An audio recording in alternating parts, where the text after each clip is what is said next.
Madam Mayor, it is 5:05 and we are live.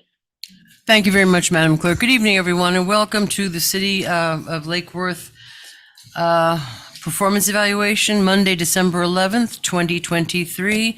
May we have the roll call, please? Mayor Betty Resch. Here. Vice Mayor Christopher McBoy. Here. Commissioner Sarah Maliga. Present. Commissioner Kim Stokes. Here. Commissioner Reynaldo Diaz. Here. Thank you very much. Mr. Diaz will lead the Pledge of Allegiance. Pledge allegiance to the flag of the United States of America and to the republic for which it stands, one nation, under God, indivisible, with liberty and justice for all.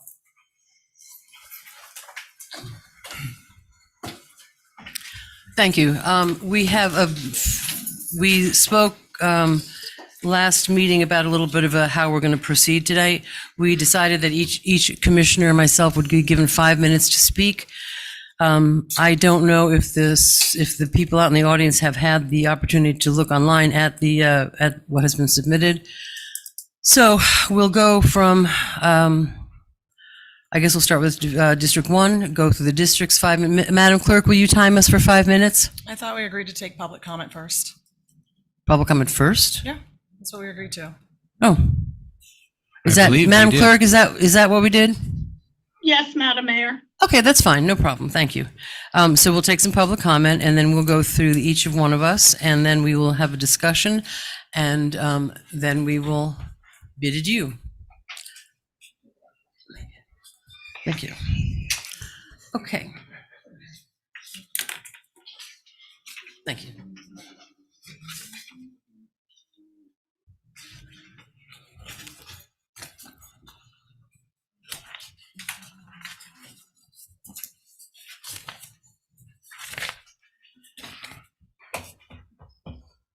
Okay. First up, Kara Jennings.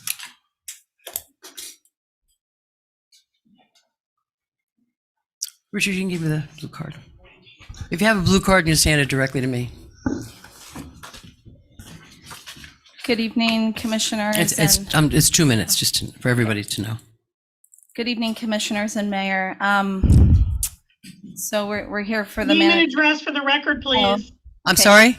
Kara Jennings, 822 North C Street. Thank you, Madam Clerk. We're here tonight for the manager's review, and I appreciate that everyone's making sure this happened. The manager agreed to a contract that required an annual review. After a decade with manager Bornstein, who had no annual review, there was a shared frustration in the public about that. What was the process to review someone, to hold them accountable, and to take a new direction if needed? All of you spoke to this in your campaigns, and yet here we are delayed by an entire year to have this review done. I'm curious why you all skipped a year. Why didn't this review happen a year ago at the end of the first year or any time in the past year? That is a big disappointment. And I think it's also reflects badly on the manager that she did not ensure that her review happened. What does that say to the rest of the staff about accountability, about being respected for your successes and also being held accountable for your failures?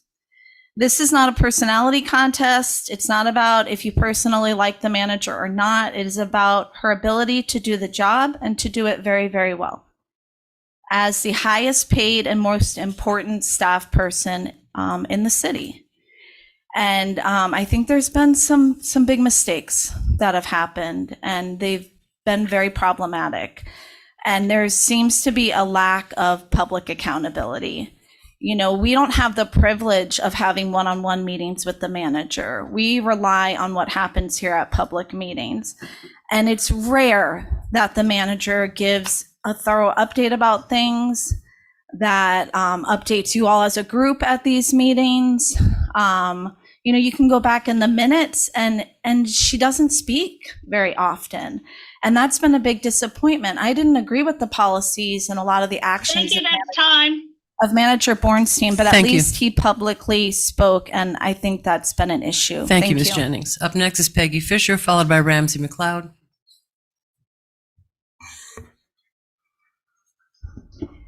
Peggy Fisher, North A Street. I have been in almost every meeting over the past 2 years, contrary to a lot of people in this city, and I think the city manager has done a good job. If she didn't have a review, that's on you all. I will say that you all were given the evaluation forms at the beginning of September, 3 months ago. It took you all 3 months to do your evaluation, fill them out, have one-on-one. One person couldn't even do it before noon today. That reflects on your poor ability to lead this city and to follow your policies and what you are responsible for doing. You are supposed to be giving direction. You are not supposed to be attacking people. You are not supposed to be getting into staff's work and telling them how to write something or telling them how to calculate something your way versus the way they've been doing it. Your job is to set policy. You all haven't done your jobs. Yes, there have been some hiccups. I will totally agree we've had some hiccups. Is it all on the city manager? No. And until you all do your self-evaluations and provide them to the public, I don't see any problem with what is going on. One commissioner created a storm of problems related to Head Start, and that's proven. That's documented. And anybody who says it isn't is looking at false information. Talking to Head Start itself will give you that information accurately. I am tired of the people sitting up here who want to tear down our city. This lady is not responsible for Thank you, tearing down our time. city. You are. Thank you. Up next is Ramsey McLeod, followed by Rich Raphael.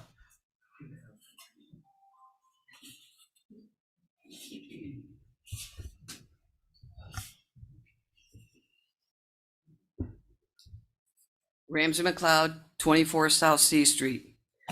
While you all may think your evaluation of the city manager is all about her, for me, it is not.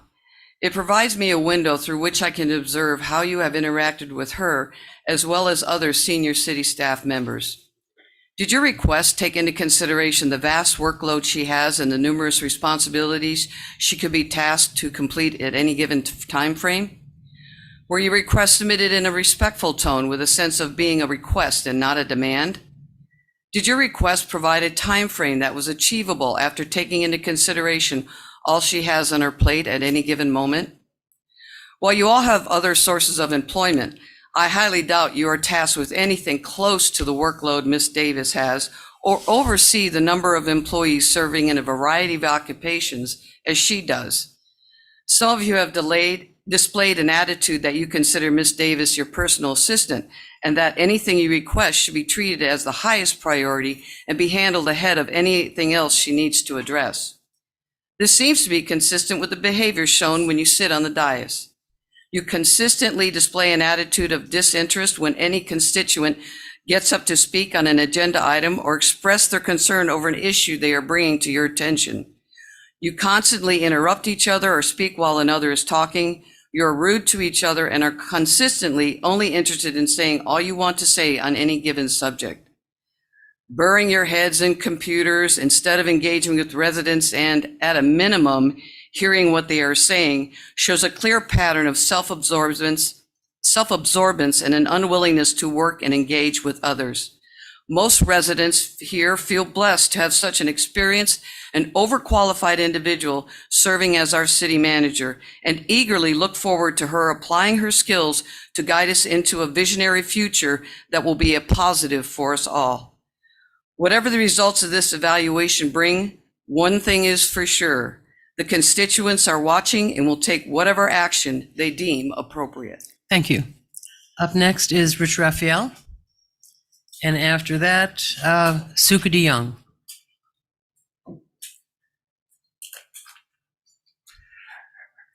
Good evening, Rich Raphael, 832 North J Street. I'm here to speak on behalf of the city manager, Carmen Davis. You know, the city is, by charter, is run by the city manager, not by the commission. The commission provides guidance. And I submit that you've been doing your job poorly. Different commissioners have different agendas, and they all want their agenda done first, but others have spoken to that. My personal experience is that Carmen Davis has been doing a fantastic job, managing the city, despite the mercurial nature of this commission. I've had reason to contact many different departments over the last year or so, and I've had almost good results from all of them. Now, this only happens if there is strong leadership at the helm, not someone who's constantly not doing her job, as some of these reviews that you have submitted suggest. As a voter with an interest in the well-being of Lake Worth Beach, I'm impressed with what Carmen Davis has done as a leader of the city staff on behalf of all citizens of the small city. And I firmly believe she should be receiving an outstanding evaluation by all city commissioners. Thank you. Thank you. Up next, Suku DeYoung, followed by Catherine Kohlmeyer.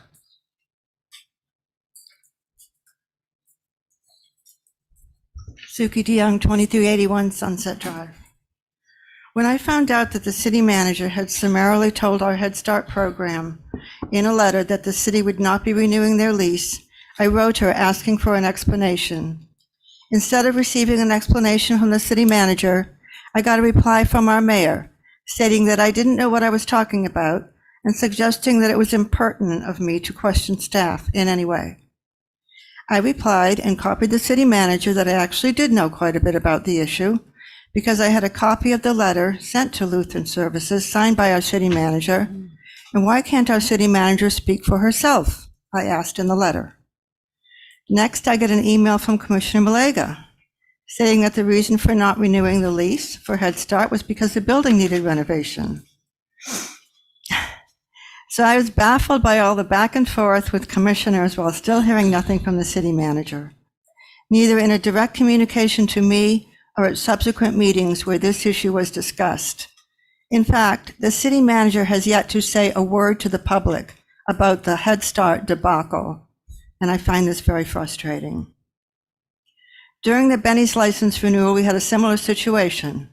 No information was presented to the Board of Commissioners or the public about Benny's lease being up for renewal.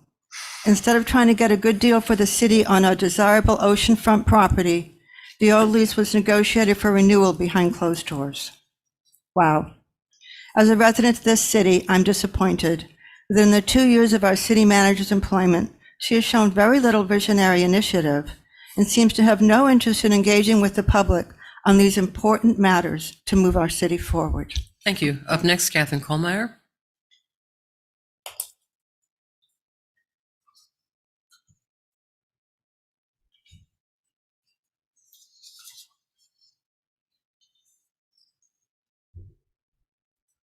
Catherine Kohlmeyer, 503 First Avenue South. Trust between the city manager and the commissioners is crucial, and this trust has been eroded by recent events. It has been disappointing that the city manager has not more fully used the opportunity to speak up in commission meetings to clarify points of fact to the whole commission in public when she could have done. The Head Start situation on November 7th and subsequently being a recent vivid example. A minority on the commission has created a culture where commissioners, in exercising due diligence and scrutiny of city operations, are shamed as grandstanding and asking gotcha questions and accused of harassment or doubtful motives. This creates negativity throughout the city administration and undermines a healthy ethic of responsibility and accountability. So it is even more crucial now that the city has a strong city manager that all the commission can trust. Thank you. Thank you. Up next is Jill Carlin, followed by Greg Richter.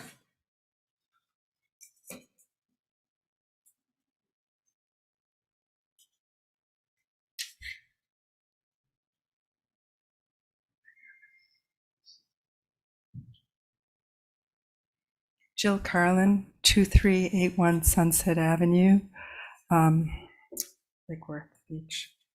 The city manager must have the trust of the city and the commission. Managers are at will. When the commission can no longer trust the city manager, it is time for a new manager. The city manager wrote a letter to Head Start that has not ever been explained to our citizens, evicting Head Start. The city cannot trust the city manager to be transparent. I met Carmen Davis the day after her appointment as city manager on Tuesday, December 6, 2021, when I presented a visionary plan for our city. I went into greater detail on July 5th, 2022, and met with Ms. Davis a few months later to discuss how to move forward on the plan I set forth. It's a visionary plan, but I had spent months cultivating it, researching it, and getting the most prestigious gondola company in the world to put forth a plan with an ROI that would benefit our city financially. Ms. Davis never followed through. She lacks vision, not only for the future, blue sky visionary projects like the one I set forth, but vision of any kind of a plan for the city, including keeping our city presentable and clean for our biggest event of the year, the Street Painting Festival, which brings thousands of folks to visit our city. Is it not our city manager to set code violations for people in our, if people in our community had ever left their properties looking the way our city left demoed buildings via the CRA, disgraceful demolition of buildings in our downtown, any person would have received code violation for months, accruing to thousands and thousands of dollars. It was disgraceful. Ms. Davis was responsible for the debacle with Benny's on the beach. A responsible city manager would have discovered how much money our city could have received for the best real estate in South Florida. Instead, we were giving it away That's to them. time. Thank you, Jill.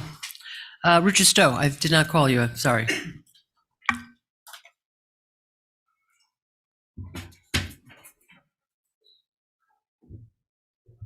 Good evening. My name is Richard Stowe, 414 North Federal Highway.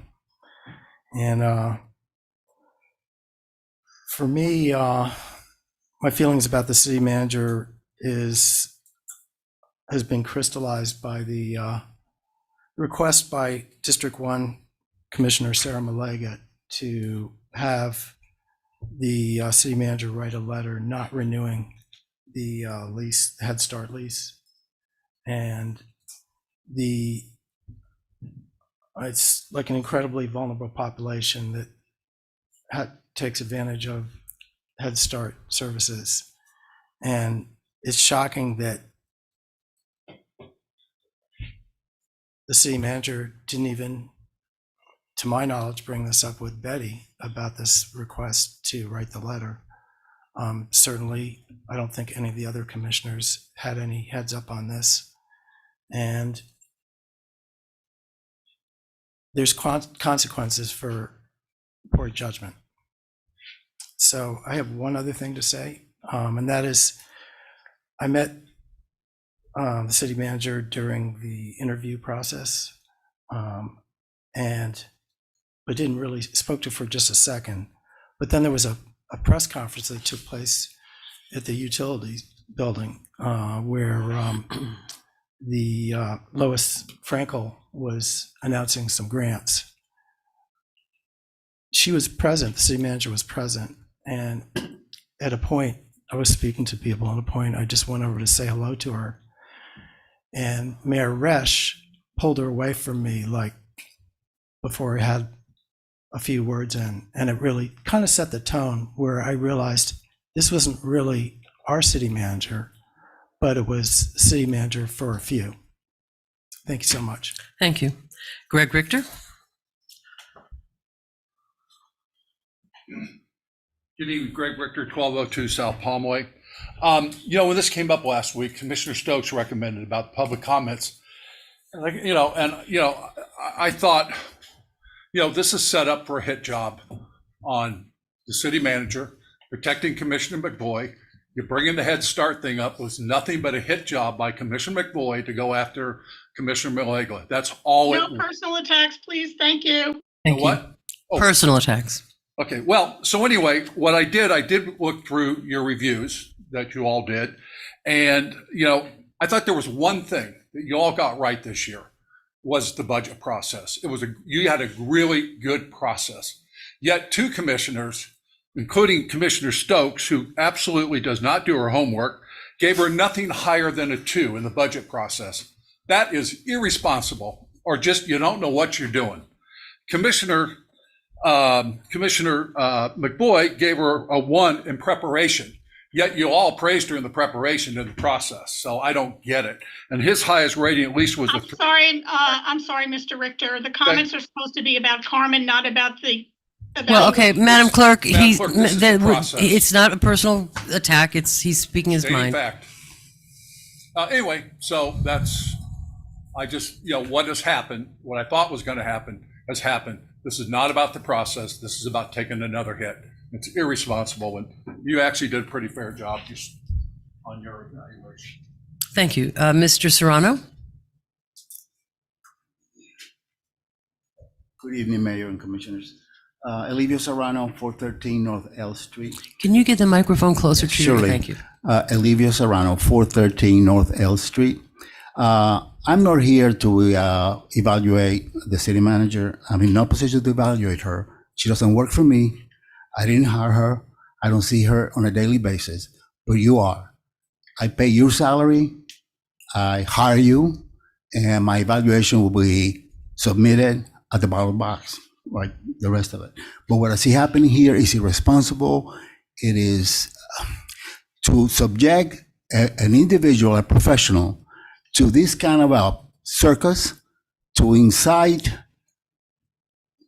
I won't use adjectives, but the kind of things that come up here, and this is from people that are ill-informed or negative motivations. That is not appropriate. I have my impression of the manager is that every time I have seen her here at the dais, she has maintained mental calmness that is amazing, based on the circumstances and some of the comments that have been made about her. She maintains a cool head.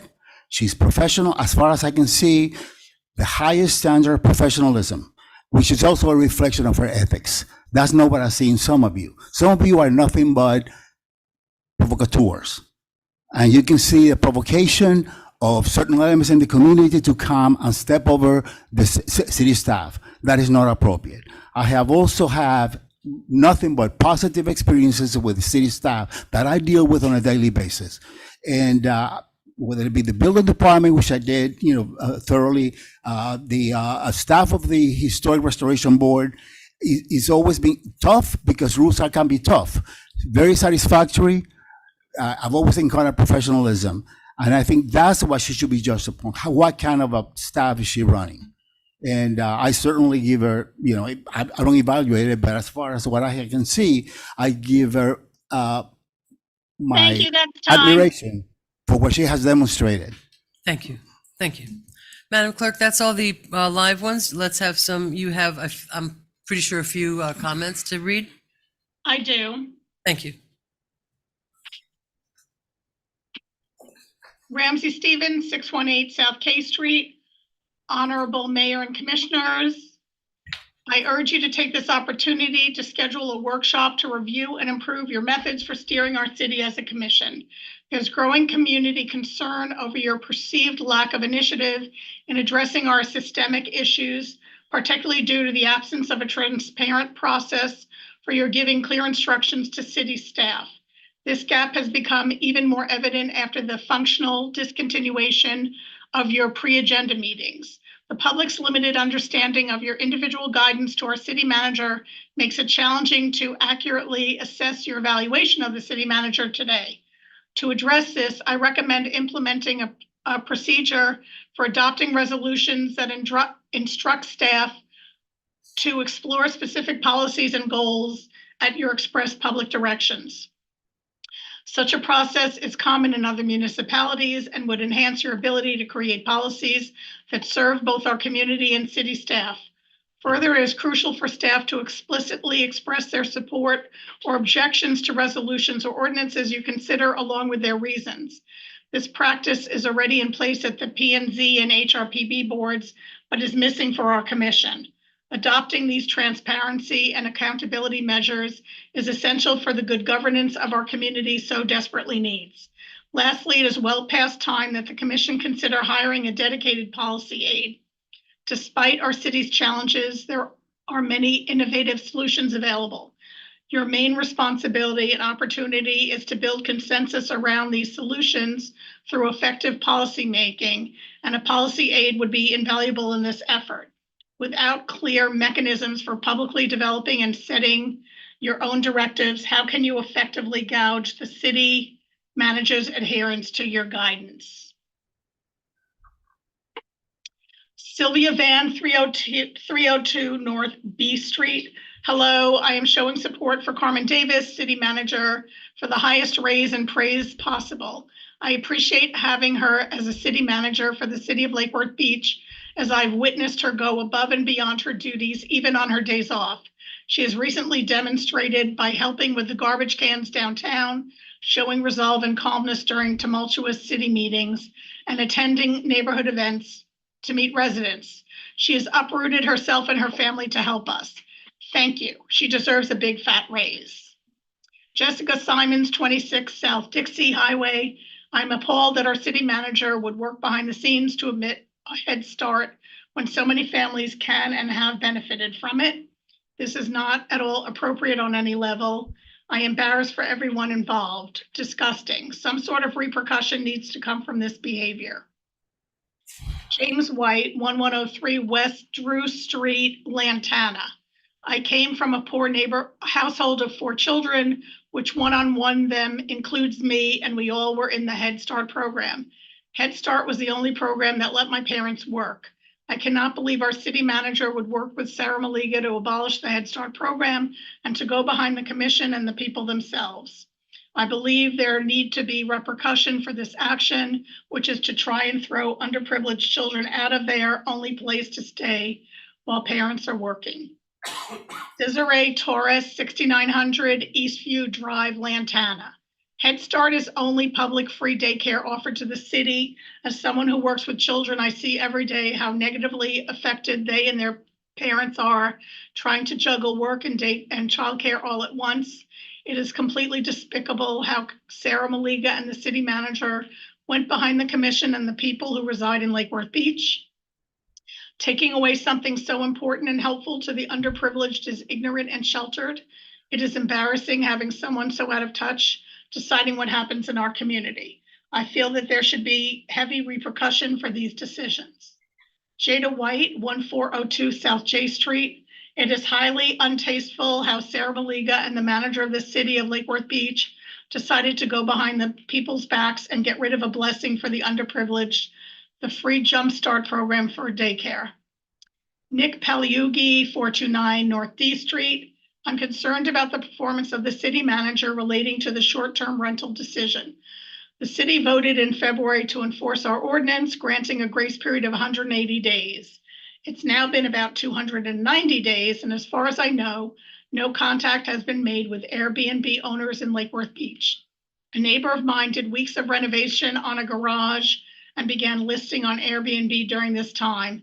I can see bookings on his rental for the next 4 months. The message is being sent that the city is going to continue to let unpermitted short-term rentals slide by looking the other way, which is not going to be good if and when the enforcement ever actually happens. Most importantly, the city has not signed up for Airbnb's own city portal, which is specifically designed to help cities limit listings based on certain criteria, as well as have an updated list of listing in the first place. Sounds much easier, listing addresses and other data. Preventing someone from listing on the platform in the first place sounds much easier than dealing with 100 angry Airbnb owners who have to cancel months of bookings because they are getting mixed signals from the city. Why would a tool so crucial to enforcement and preventing headaches be overlooked? Either this is deliberately being stalled in hopes people will just drop it, or it's just being rolled out so haphazardly that it's certain to cause the city staff, the people who deal with the blowback, a lot of problems. Either way, this does not reflect well on Lake Worth Beach and the city manager's performance. Wes Blackman, 241 Columbia Drive. Our city manager's job has a degree of difficulty of 15 on a scale of 1 to 10. Not only does she oversee a staff of significant size and diversity, including an electric utility, she has to answer to a city commission whose majority likes to play a game of gotcha and only focus on the negative.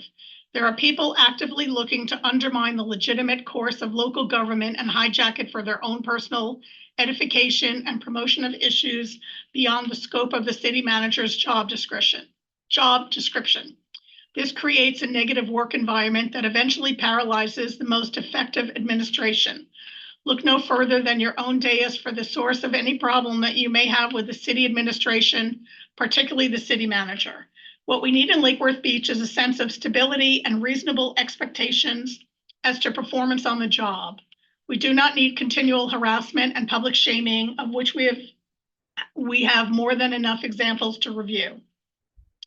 Time prevents me from going over those, including the ongoing discussion of bullying behavior by our elected officials. Please refrain from personal attacks. Focus on reasonable expectations and get on with doing your job. Do not project your failings on our professional staff, particularly our city manager. I would give her a 5 on a 1 to 5 scale just for having to respond to unreasonable requests by some of our most vocal residents. In this holiday season, choose kindness over vindictiveness. Thank you. Jonathan White, 1103 West Drew Street, Lantana. Taking away a daycare program for underprivileged people is just wrong. What type of people would do such a thing?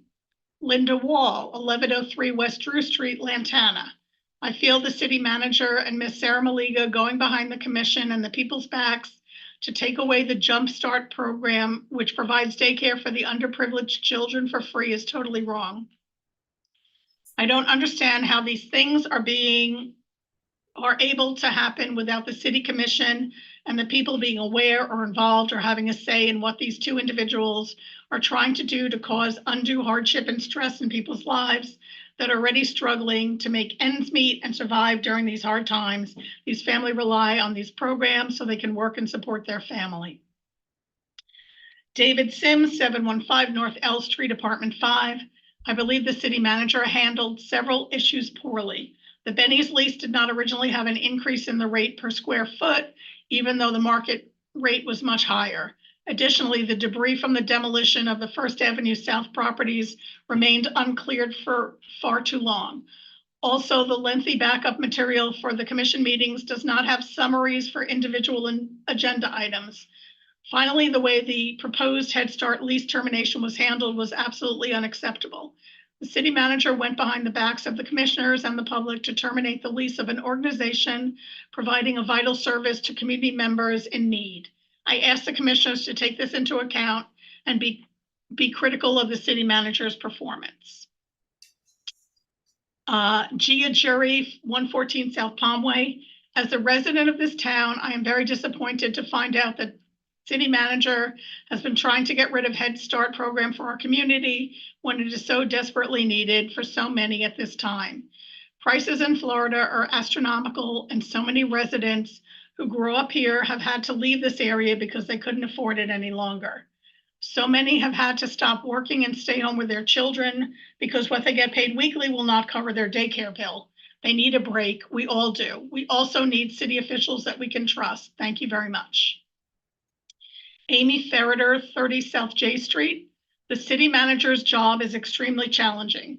Carmen oversees a staff of significant size and diversity, including an electric utility, all while answering to a city commission whose majority shows a disappointing lack of integrity.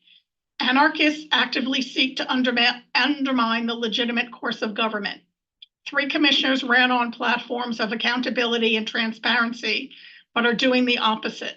They actively undermine the city manager at every turn, relishing in playing a game of gotcha when it fits their agenda. This dysfunction creates a hostile work environment across the board and sabotages the day-to-day work of our dedicated public servants. Leaders lead. 3 of you refuse to lead. It is disappointing to witness elected officials act this way. Lake Worth Beach is suffering not because of staff, but because of a commission that loves to tear things apart. This city desperately needs stability. I urge you to put your agendas aside and evaluate our city commissioner on her merits and excellent work she does, not on your thinly veiled attempts to disrupt government. Val Duke, 1500 Lucerne Avenue. Given the hostile environment created by certain members of the city commission, Carmen Davis has done an admirable job as city manager. She has faced the numerous attacks on her and her staff in a professional manner, something some commissioners lack. I appreciate the commitment Mrs. Davis shows to our city and her staff. In order to accurately and fairly evaluate the city manager, the city commission must make sure they have done their jobs appropriately in accordance with the city charter. The behaviors I have witnessed while watching meetings online clearly indicate some commissioners do not respect the charter or their assigned roles. The individual demands made directly to staff undermine the city manager. Commissioners are supposed to set policy, not dictate to staff or insert themselves into staff's work. Unfortunately, there are members on the dais who do not seem to understand the words professional, courteous, respect. The evaluation format was finalized at the beginning of September 2023. That is 3 months ago. Why wasn't the feedback provided to the city manager months ago? In fact, one commissioner had their one-on-one meeting today, just 4.5 hours before the start of tonight's meeting.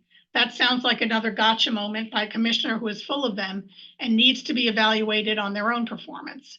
I guess the individual ratings will show who really understands their job duties and who doesn't.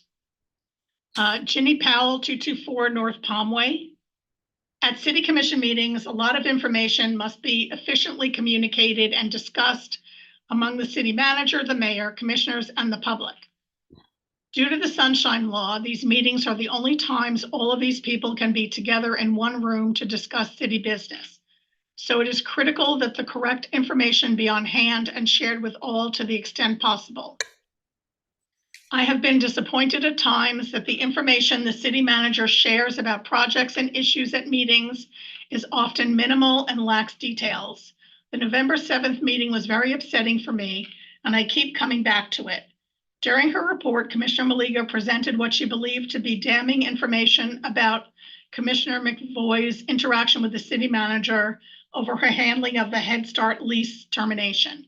Tempers flared, others piled on, the meeting went out of control. After a cool down break, the meeting got somewhat back on track. When it came time for the city manager's report, one of the first things she talked about was the Christmas parade. No mention was made of the chaos that ensued a short time before. To me, it seemed like a missed opportunity to show some leadership on a very important matter, especially since she was intimately involved in the Head Start lease termination and knew or should have known more than anyone else. To me, it would have been helpful for the city manager to briefly clarify what happened with Head Start and how it was resolved. It would have been helpful to spend a few minutes talking about the best way to handle the allegations Commissioner Maliga brought forward at the meeting. It would have been helpful to outline the process to file a formal complaint about a city employee or elected official if that was appropriate. It is the city manager's job to convey information and be a leader. I'm disappointed that none of those things happened at that meeting. Erin Allen, 208 South Lakeside Drive. I'm embarrassed as a resident by the process that has been followed to require the city manager a job performance review. I feel like 3 of the commissioners have launched an ambush on the city manager.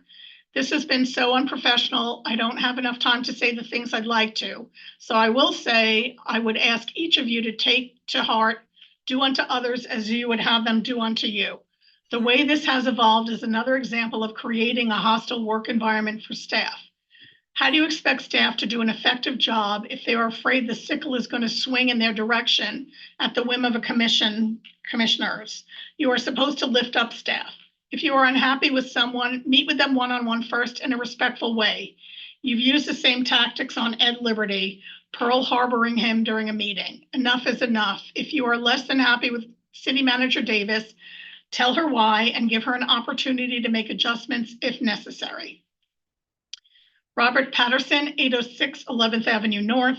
The Head Start program is essential to our community. It helps so many low income people who can't even get psychiatric help to help their kids.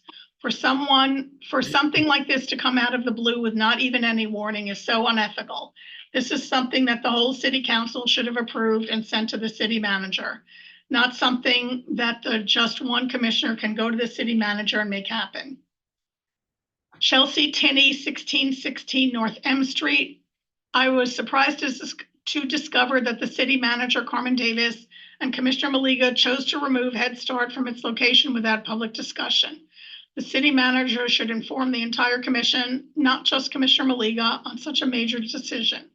I am troubled by Davis's and Maliga's justification on this decision, and even more disturbed that the city manager supported this action without consulting our elected representatives. Head Start offers an essential service for our community, particularly for low-income residents who have pre-K age children and whom have limited access to daycare options. I strongly believe the city manager must be evaluated for her job and possibly removed from her position, as she does not seem to have Lake Worth Beach's best interest in mind. Deborah Brantley, 1017 South E Street. The closing of the Head Start program is despicable. This was a life-changing program. It allowed low-income families and single parents to afford daycare so they can still go to work, get an education, and keep a roof over their children's head in these hard times. A program like this changes the direction of our community's future for the better, but the city manager evicted Head Start when she should have been supporting it. How many families lost their jobs because they didn't have daycare anymore? And how many lost housing after that? This is totally unacceptable on the city manager's part and honestly embarrassing to our city. Actions like this deserve consequences, because I do not believe the kind of person who would evict a charity like this is capable of having our city's best interest in mind. The city of Lake Worth Beach deserves someone who is empathetic and cares about our community, not someone who would go behind the city's back to evict a free public daycare. Dammy Farrell, 1134 19th Avenue North. Hello, Commission. The top employee of the entire city needs to be held responsible for the problematic decisions they make. The city manager made a big mistake when she took action to end the lease with the Head Start, giving them only 30 days notice. This decision shows a serious lack of professional judgment, and it is a negative reflection on the city as a whole. How can you give a program that families depend on only 30 days notice? And how do you make that decision without consulting the full commission? I thought the commission was supposed to know about big decisions before they are made. And even to this day, the manager has made no public statement to explain what happened. This makes the public question what other big decisions are being made outside of the sunshine. The manager gets paid more than any other city employee by far. That is because she is responsible for the full running of the city. In the case of Head Start mess, whether it was all her decision or a decision of staff, it is still her responsibility. And my understanding is that she signed the letter ending the lease, so we need to stop passing the buck on this issue. I think the commission needs to do more than just review the manager. They need to put her on probation or even look at replacing her. I don't know how all of this works, but if you have a choice to get a different city manager, then you need to do that. I am disappointed in this commission for not holding her to a higher standard. I heard she should have been reviewed every year and you never did it. What kind of message does that send to the rest of the employees when your boss is not held accountable? I hope the new year brings changes with this manager situation. Andrea Trainer, 1611 Crest Drive. I would like to share my perspective on our city manager's performance, particularly in her mishandling of two significant public buildings lease agreements, Head Start and Benny's on the Beach. The unprofessional manner in which both of these agreements were managed resulted in unnecessary tension among our dedicated staff, valued residents, and esteemed commissioners, raising questions about the city manager's effectiveness in performing their job. These two poorly handled incidents created utter chaos, rampant rumors, fears of childcare insecurity, and an unwarranted investigation aimed at an undeserving elected official simply seeking pertinent information that had been improperly withheld. It is my belief that these situations could have been navigated more efficiently, avoiding much of the negative public backlash we've seen. It is crucial for a city manager to navigate such agreements with diligent transparency and a focus on fostering positive community relationships. Unfortunately, the recent lease negotiations seem to have lacked these essential qualities, leading to discontent and unease among various stakeholders. I encourage a thorough review of the city manager's approach to these lease agreements and assessment of the impact on both internal and external relationships. It is vital that we ensure future negotiations are conducted with a heightened sensitivity to the concerns for all parties involved. Thank you for your attention to this matter and for your commitment to maintaining the highest standards of performance in our city management. Anthony Gallegos, 429 North D Street. I was extremely disappointed when I found out our city manager and Commissioner Maliga were seeking to evict Head Start, a social services program which serves local children and families in need, without notifying the commission or the residents of the plans and without soliciting feedback or holding actual discussion on the matter. In my opinion, this type of action represents a serious breach of trust, raises some big concerns with regard to her managing style, and ought to factor heavily in her evaluation and whether she's a strong fit for our city and should continue to serve as city manager of Lake Worth Beach. Noam Brown, 1701 North D Street. I would like to express my concern and dismay about the problematic way in which a local Head Start program's operations have been threatened. As evidenced by the public record email correspondence around the scrutiny of this effort, there did not appear to be any justification for canceling this program based on the merits of the program, nor was there any actual effort on part of the city management to look into this program before preparing to cancel it.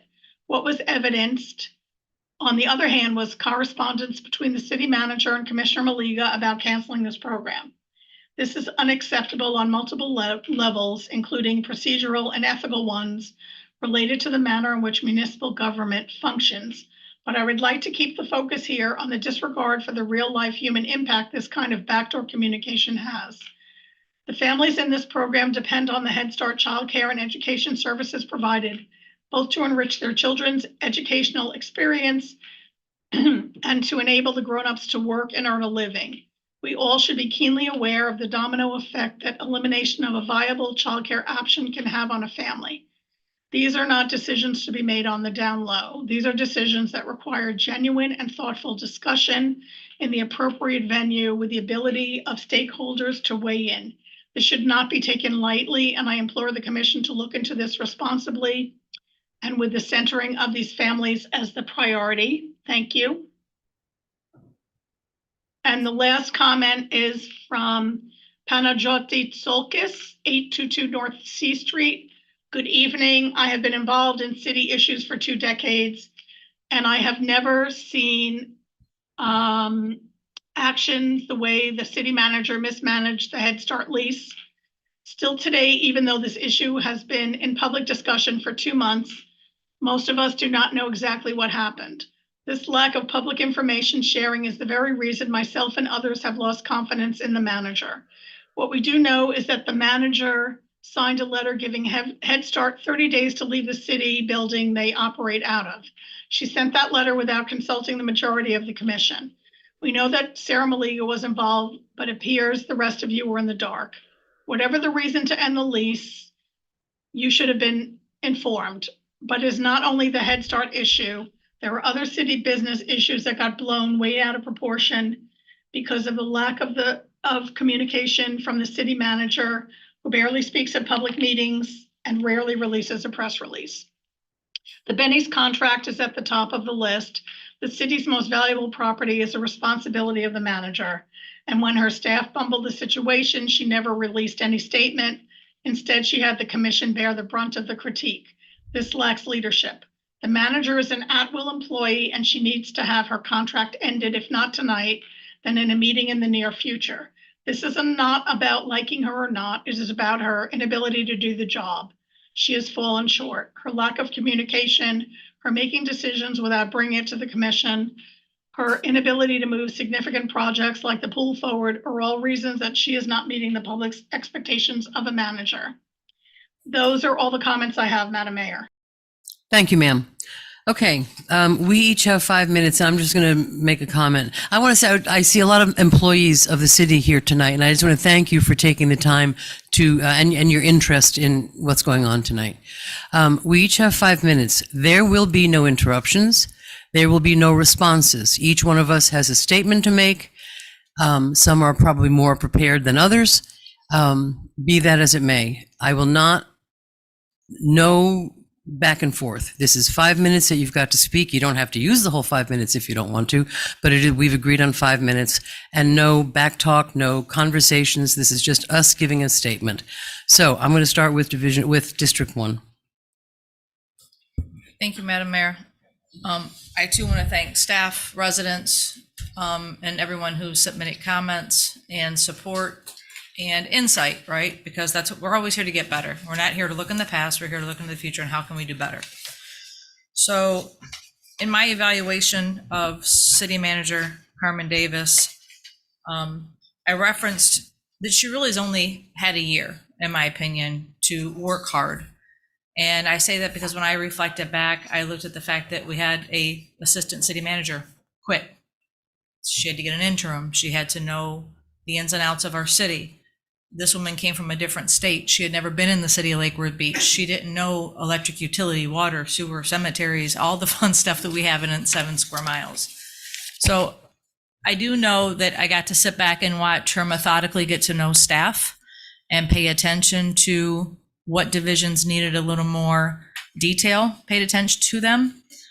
One of the things that I was very thankful for was that City Manager Davis did not shy away from digging into our finance department and really sitting down with all of the department staff and hearing from them, good, bad, and different, and making a decision after she did her own research that, you know what, the city would be better off with the new finance director. And then she took it upon herself to go out and get somebody back who had left the city, Yannick. And that really resonated with me. We've heard a lot of comments tonight about one issue. Well, there's been a lot of issues in this city in 2 years that have come across this desk. And to judge anybody on one issue is disingenuous, to say the least. I brought up a couple weeks ago that I believe that one of the policies that we do need to change is having any staff do lease negotiations. I don't think it should be in their hands. I don't think that's fair. I don't think it's equitable.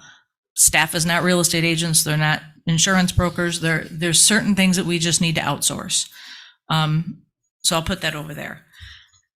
In my evaluation with Carmen, I've also taken into consideration that she has 5 amazing, unique personalities that sit up here that she has to critique, that she has to finesse.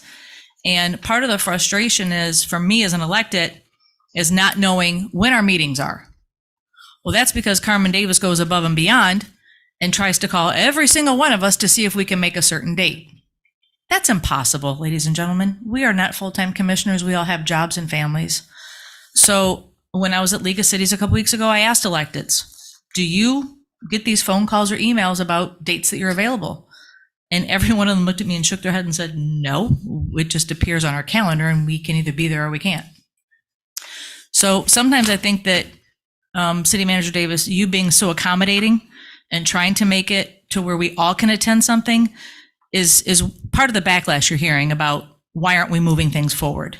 There are certain commissioners up here that can't dedicate the time to some of the meetings. There are certain people who they don't have that time. And unfortunately, calendars have to be set, and either we can make it live or we can make it Zoom. That's the only way I think that the city's going to be able to move forward in a faster fashion. And I do think that you giving us the heads up of, hey, does this date work for you? Does that date work for you? It was very kind of you to be thoughtful of us attending and being in attendance and what works for our calendar. But at the same time, I think it slapped you in the face because you're getting pushback on why aren't things moving faster? So that's one thing that, Carmen and I spoke about, is being more aggressive, being more assertive. And now that you know the personalities, you're from Detroit. I want to see you bring some Detroit to the table once in a while. And even if that's with us, if when we get out of hand, be the first one to say, okay, 5-minute break, and remind us sometimes that, we do need to take a step back. Overall, I think that City Manager Davis has done a great job. And I say great job because, again, 5 personalities, amazing staff. Our staff retention has gotten better. Our staff morale has gotten better from a staff perspective, not from a dais perspective. We need to do better. That I'm going to take responsibility for. I'm going to say, I'm going to do better when it comes to that. I'm going to try to be more mindful. I do know that staff works really hard. They try to support Carmen. Carmen tries to support our staff. And to me, morale is everything. I'm a business owner. My employees mean everything to me because without them, I don't have a business, right? So I think that Carmen has done an amazing job in regards to that. I thought our budget process was flawless. I have the budget book that we got 2 years ago that was this big and this thick and little tiny writing. And I think that it went seamless, even though I'm the only one who voted against it. So Thank you. That's time, Commissioner. Thank you, District 2.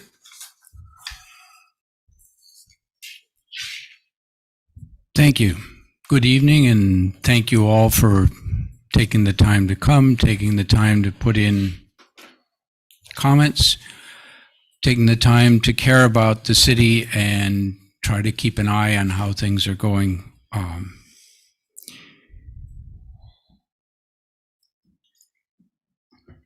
It's not an easy job that the city manager has. As has been pointed out by many, there are 5 of us, and there would be 5 of us, whoever the individuals are, they would very likely and hopefully bring different perspectives. That's the reason you have commissions with multiple people, to get different perspectives. It's a good thing. It brings more heads, brings better ideas, hopefully.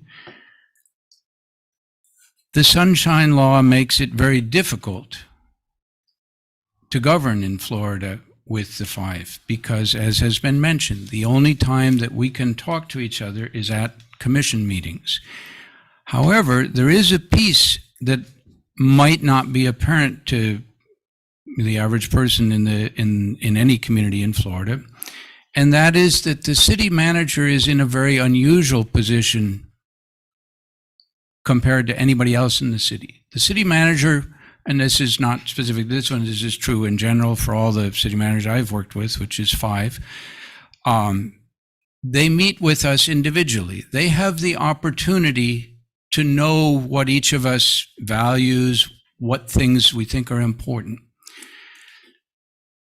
The city manager, therefore, is in a position to help move things forward in the city by knowing that and knowing, hey, and it can be both passively, that they listen to what the different commissioners bring, or it could even be actively. Hey, I see a problem in the city, and I think it'd be helpful to, do this. Let me see whether there's support for it among the 5 commissioners.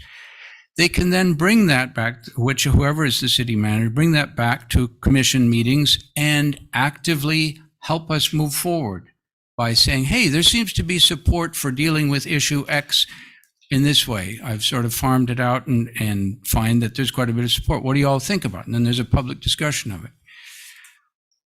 A number of people have mentioned that the commissioner or the city manager has not provided city manager reports, or rarely done so, and has not participated in the way that I just described. Those are concerns. I'm not going to address really my other concerns. I addressed them in my review. I think we've heard a lot of comments from the community that reflect some of the concerns.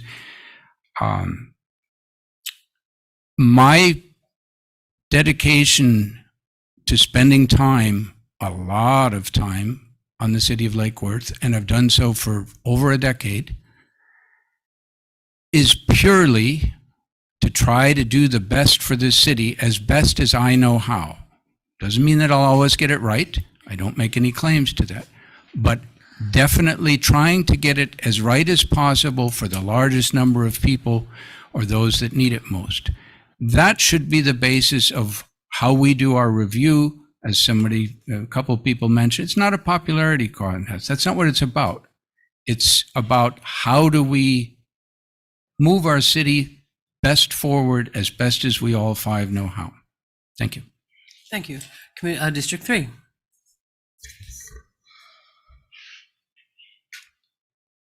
Hi, so this is a very challenging conversation to try to have, and also to try to have it in a short amount of time. I think it's critical that we are able to come together to discuss how we feel the city manager is doing, which is why I've been trying to get this discussion on the calendar for over 11 months. And it's been incredibly disappointing to me, the amount of effort I had to have to ensure that we're even here today, and has put a great strain on my relationship with the city manager. When I have to go in when our one-on-ones and talk to her and give my feedback and my hopes privately to coach on my expectations of better information, of transparency, of problems I see within staff and within the city. And I'm told, well, not every other commissioner may see it that way. Well, I can't find out until we have a performance review. So I've worked diligently for the last 11 months to get here today to see how my other colleagues feel. When certain members of staff were retaliated against for standing up for themselves and their overtime was taken away, I got no reaction from the city manager. I did not feel it was appropriate to bring all of these things into the public, and I don't today feel it is appropriate to bring all of the things I've experienced and tried to improve into the public. That's not what this is about. I've worked as an associate executive editor for a very large company for many years, a supervisory role before that. A 3 means you're doing an amazing job at my company. Meeting expectations means you're meeting high expectations, because we only hire the best at my company. In order to get a 4 or 5, you really have to demonstrate what you've done to go well over and beyond what your basic duties require. I have not seen that here. I've seen many areas that need improvement, and I've tried to work with the city manager behind closed doors to improve those, and have seen nothing and no improvement in results. So yes, my performance review was mostly between 1 and 2, and I have high standards, and I stand by that. I think it's critical that the city manager makes sure that we all have information before the public does.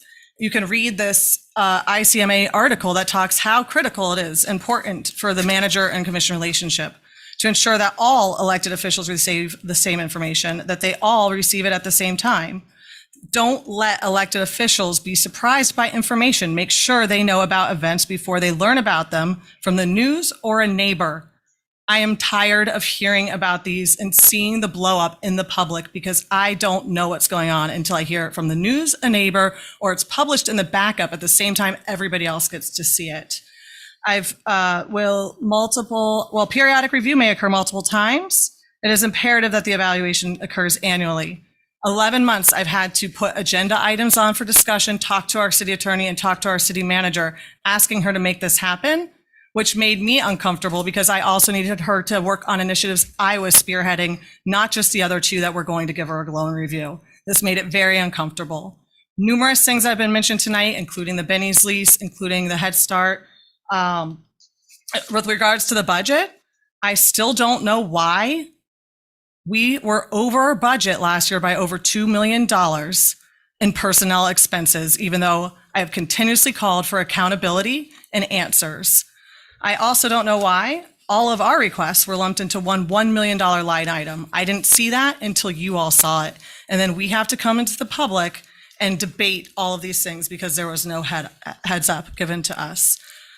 I really regret that we're here today and the things that have led us to be here today. I have tried in good faith to have these moments since January 11th, to have this opportunity for us to come together and give constructive and productive feedback. I no longer have faith or confidence in our city manager, and I move to terminate her relationship with the city effective immediately without cause, and to appoint Jamie Brown, who I have tremendous faith in, as well as everybody else in this community, to become our interim city manager. Thank you. No. District 4.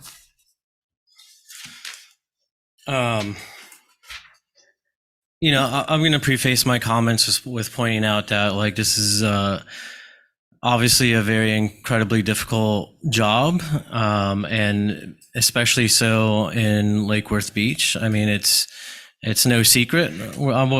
I never say that we're broke or anything like that, but we're definitely not, for the size of our city and population wise, maybe not physically, for the tax revenues we get, which isn't, honestly sufficient.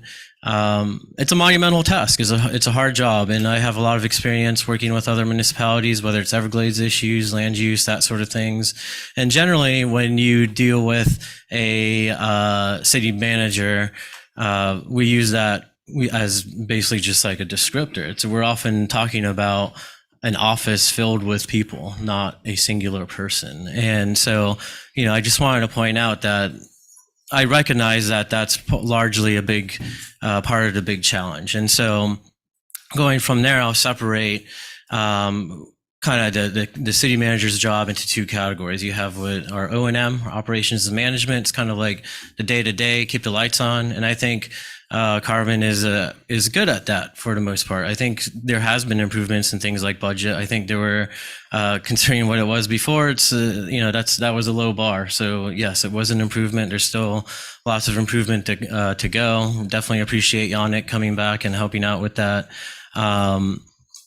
And overall, keeping the lights on, if you will, it's happening. That's getting accomplished. But there's the other part of the city manager job, and that's driving innovation. And specifically, that's, listening to the commission, to who is the policymakers. I mean, it's been said through multiple comments, even tonight, that the commission up here, the electeds, we're really here to give direction, especially on things like policy change and reform and new ideas. That's where the innovation comes in. And if we're only keeping the lights on and we're not effective on the second part, then we're becoming stagnant as a city. And when you look around us, you look at some of our neighbors and what they're doing development wise, financially, quite frankly, we're lagging, and we really have to not only catch up, but we have to do much better. And that's where my frustrations really have lied, because I know Head Start has been brought up a lot. That's probably the most egregious example, but realistically, it's so much more than that. There's been a number of things, many, many things that I have brought up, even sometimes right up here in the dais where we have consensus, on pre-agenda meetings. I'll bring something up and everyone's like, yeah, that's a great idea. Let's go for it. And then it just kind of fizzles out, or we never hear from it again. And that's just been incredibly frustrating. We're here with terms, with limitations. There's a lot that the community is asking us to accomplish, and we need to do it with the resources that we have, which isn't, quite frankly, enough. And we need to do it in a way that is creative and fast and effective. And we also have the added challenge of we have to make policy changes that need to respond or be prepared for whatever Tallahassee is going to spring on us every session in terms of a tax on home rule. And so I've been up here and we've talked a lot about different kinds of policy things, some of which I've been asking for literally since the very first day that I sat in this chair. And one of those things, which, I'll lay it out there, is my top priority in terms of if anyone needs a refresher, my top priority on how to run a city is we got to take care of staff first, because the work needs to be accomplished. And we need to be well run, well staffed in order to do all the asks that we're going to give you. And like I pointed out before, we don't have unlimited funds, and we unfortunately, realistically, are not going to compete with some of the larger municipalities in terms of payroll, or especially the private sector. But there are things that we can do to increase value and incentivize people to stay and to work for us. And one of those things I've brought up literally since the very first day that I got here was, what can we do for childcare, whether it's through a voucher or whether it's through in-house, whatever we pay for childcare to provide for our nearly 500 employees, it's probably going to cost us pennies compared to what each staff member would be paying on their own. And I asked that literally since the very first day that I took this office, and I probably got a response finally from it just the other week, more than halfway through my term. And that's just glacial. I mean, I know government and bureaucracy Thank you, typically. that's time. Thank you. Thank you. I'm going to start with, at the end of the evaluation is a list of achievements and future development. I'm just going to start there just to keep things in my own organized. In general, her achievements, she walked into a chaotic situation, grabbed hold of it very quickly. Dealing effectively and timely when she sees a problem, like the trouble with the finance department, which I'll go into, we all know I'll go into a little further. Creating protocols for staff to follow to run a tighter city. She uses her experience to assess and deal with a lot of new situations in a very short time, and dealing with a culture that has been established for a long time. She came in, there was the assistant city manager quit. She had no assistant city manager for quite some time. She was diligently looking the whole time, but to find a qualified person is hard, and she was not going to settle for someone that wasn't qualified. Her future development. When she came to us, her family was still in Mississippi, and that was a very challenging for her, as I'm sure as she's a very devoted family person, and that may have had some impact on her with my ideas. One of my first one is develop a more effective way to communicate with the commission when a situation comes up.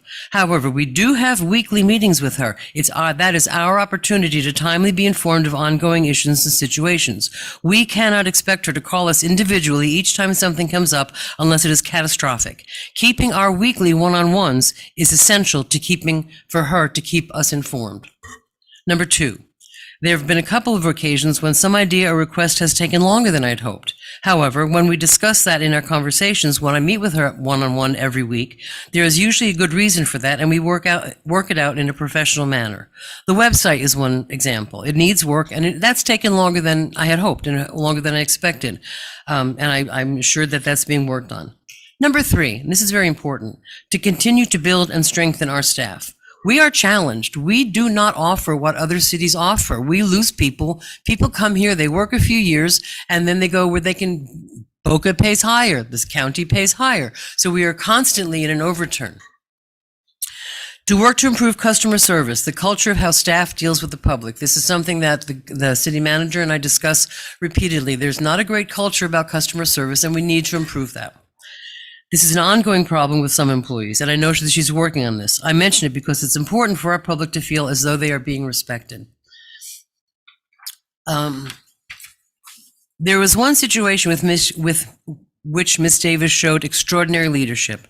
The finance department was having some difficulties in personnel and process. Ms. Davis recognized the problem and handled it in a most professional and even-handed way. She undertook a thorough investigation of the problem, interviewed staff, reviewed past budget reports and state audits which had been submitted late on more than one occasion. And she determined that the best course of action was a change in the leadership of that department. She successfully recruited our current finance director to return to the city. He had gone to work for another city because there were better working conditions. As finance director, since that change, the audits are on time, the employees are more content in their work, and the department is running smoothly. Everyone knows I've made it very clear that I am not the finance girl. I am not the numbers girl. I can barely add. I have to use my fingers. I know that Ms. Malega is much more attuned to that, and Ms. Stokes is a numbers person. This is the first year that I've been able to open the budget book and actually understand what's going on. Really, the first year, the books were this big and they were just lists of numbers. Now they're organized and they are much, much easier to read. Another thing that she did, when there was a situation in the electric utility where a protocol wasn't being followed, you're supposed to ask permission for anything over $50,000. She has to come to the commission for that. Someone in that department was not doing that. They were making purchases of, there was no malpractice, it was things that we needed, but they were doing it without the protocol. Now, each one of them wasn't necessarily over $50,000, but when she found out, and I forget what the cumulative amount was, when she found, and that was self-reported by the electric utility director when he found out what was going on. He brought it to the city manager, and this is how she handled it.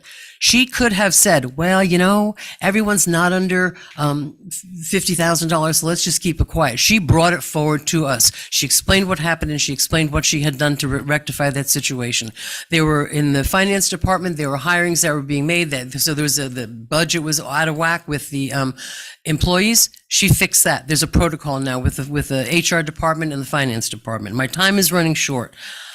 In terms of, it's not her job to have the evaluation scheduled. It's our job to do that. We've not done that. Whether you meet in private and say, I want this to happen, we can bring things to the agenda to ask for. Everyone has focused on the Head Start. No one seems to realize that the Head Start lease was terminated, it was out. It was over. Thank you. The lease was expired, and they did not ask to have it renewed. Then my time is up. I think now what we do is take a break, and we have the city clerk tabulate the responses. So let's take Madam Clerk, how long do you need? Not long, but Mr. City Attorney, there is a motion on the floor. Are we going to take a recess and then? I would like to know if there's a second before we all leave this room and go talk outside. I don't want any accusations. If there's not a second, there's not a second. No one came forward with a second. So nobody wants to second my motion. My concern would be that's not on the agenda. I'm sorry, Mr. City Attorney, I can't hear you. My concern is that the agenda tonight is simply to conduct a performance evaluation. There was no action listed on the agenda. Are we legally allowed to do this? You could. I've been told that we can make a motion on any agenda if we feel that we would like a new change in leadership. You could make a motion to add to the agenda like we normally do under additions, deletions. Again, this is a special meeting. It's called for one purpose. So it's not legally allowed, is what you're telling me? There's a question in my mind whether you could or not, but you certainly could tonight say at the next meeting, I want that on the agenda, and give the proper notice to your colleagues and the public that will be on the next agenda. If that's what you. I would like, if there's a second, I would like to take the vote tonight. And I would just say that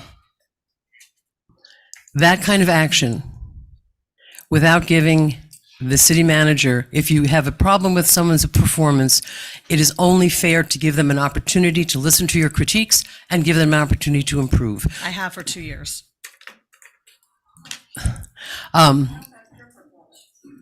Is there a second? I believe that this is improper. I think that if you want to have it, you should have it on a second meeting.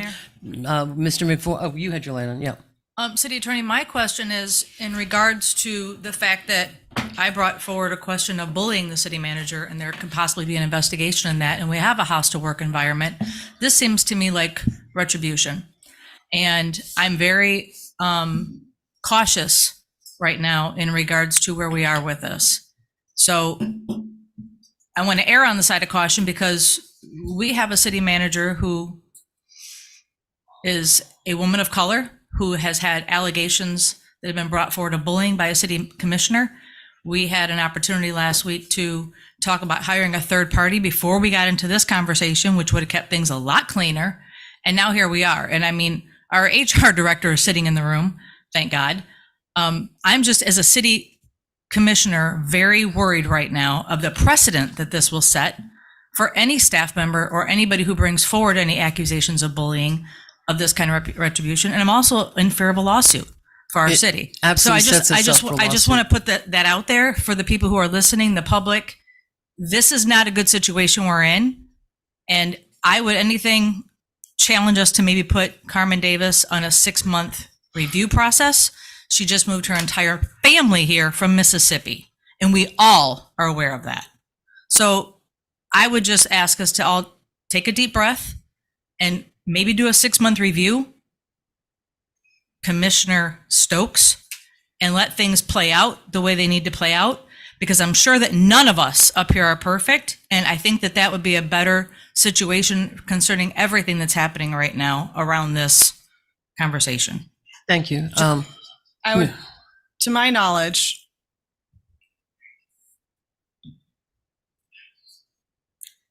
I am very careful before I start throwing accusations and allegations around. I have been trying to get this performance review on the calendar for 11 months to the day. Which you could have done. No, I could not, Madam Mayor. We needed to approve the form. It kept saying, we'll be on the next one, on the next one, on the next one. It wasn't on until I put a discussion item on saying, let's evaluate the form. And then it was supposed to come back 1 month later. It didn't come back for 5 months later. I was stuck. I was trying to do the right thing and give the benefit of the doubt to have this discussion. I think the timing of this is very unfortunate. If the city manager was having serious concerns about her treatment from the vice mayor, she had multiple opportunities to file a complaint, go to the city attorney, go through the proper channels, waiting for Commissioner Malaga to use an email that she is intimately involved in to make these. The whole thing reeks. And I've been feeling this way for a year. I think it is the best interest in this city to put somebody in leadership that can move us forward. And I think that person is Jamie Brown. And I think 6 months, every time I had to ask the city manager, when is your performance review going to be on the agenda? I felt like it damaged our relationship because she wasn't responsive to my request. She wasn't responsive to my asks for improvement and transparency and information sharing and basic governance. And I think it would be she could have had this performance review done before she moved her family down here. Well, considering that was her choice not to move it forward, not to bring the forms back. When I asked her what the status of was a performance review, she said she was looking at forms with the city attorney. The form she brought back months later was the form I sent them, and not a single thing was changed. So don't tell me that I haven't done my job trying to hold this city accountable and transparent and move us forward and give us an opportunity to do this. This opportunity has been here for 11 months. The timing of this investigation is really, really unfortunate, but I don't think, considering there's no formal accusation, no formal complaint, that should interfere with whether or not the majority of us think she is the right person to be moving this city forward. And I have a motion. I'd like a second. If there's a second, I would like a vote. So, Madam Mayor, if I could. Please. My concern is not making the motion, it's making it tonight. Right. I think my concern is that your agenda for today simply says performance evaluation of city manager Homer Davis. It doesn't have any action associated with that. Now, theoretically, you could add an item to the agenda. You could say, for additions, deletions, which there isn't usually that on a special agenda. This is the one topic. The other concern is I'd like the opportunity to meet with each of you one-on-one and go over our contract and talk about items that I don't want to really talk in public about contractual issues before you do that. Certainly the 20-week severance is very much in play, as you said. I just wanted to review with each of you any other issues that there might be. And frankly, not all that concerned about the allegations in terms of whether this is as a result of pro-bullying or not. That's an open issue. I don't see that as the issue today. I think the issue is just procedurally, is this the right means to do it? If you could do this a week from now, because you have a meeting on the 18th, or another special meeting where it's noticed publicly that this is what is going to be on the agenda, and give me a chance to meet with each of you to go over a contract and say, this is the clause in the contract that you all need to think about before you make that motion. We've had city managers fired Okay, during ma'am, public Mr. Diaz comments. Mr. Diaz had his light on first. I thought I heard Vice Mayor McVoy second, but is your concern, so your concern is contractual obligations? It's not like notice. This isn't a policy change or anything like that? Mr. City Attorney, can you use a different microphone, please? Come on up to the podium.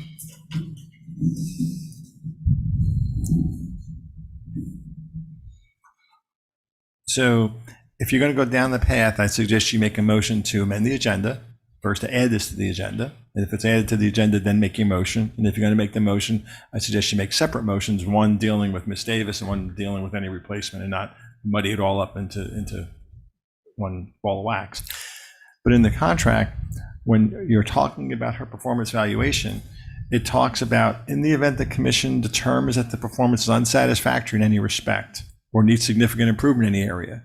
So you haven't done that collectively yet. Right. What you've done is have individual comments.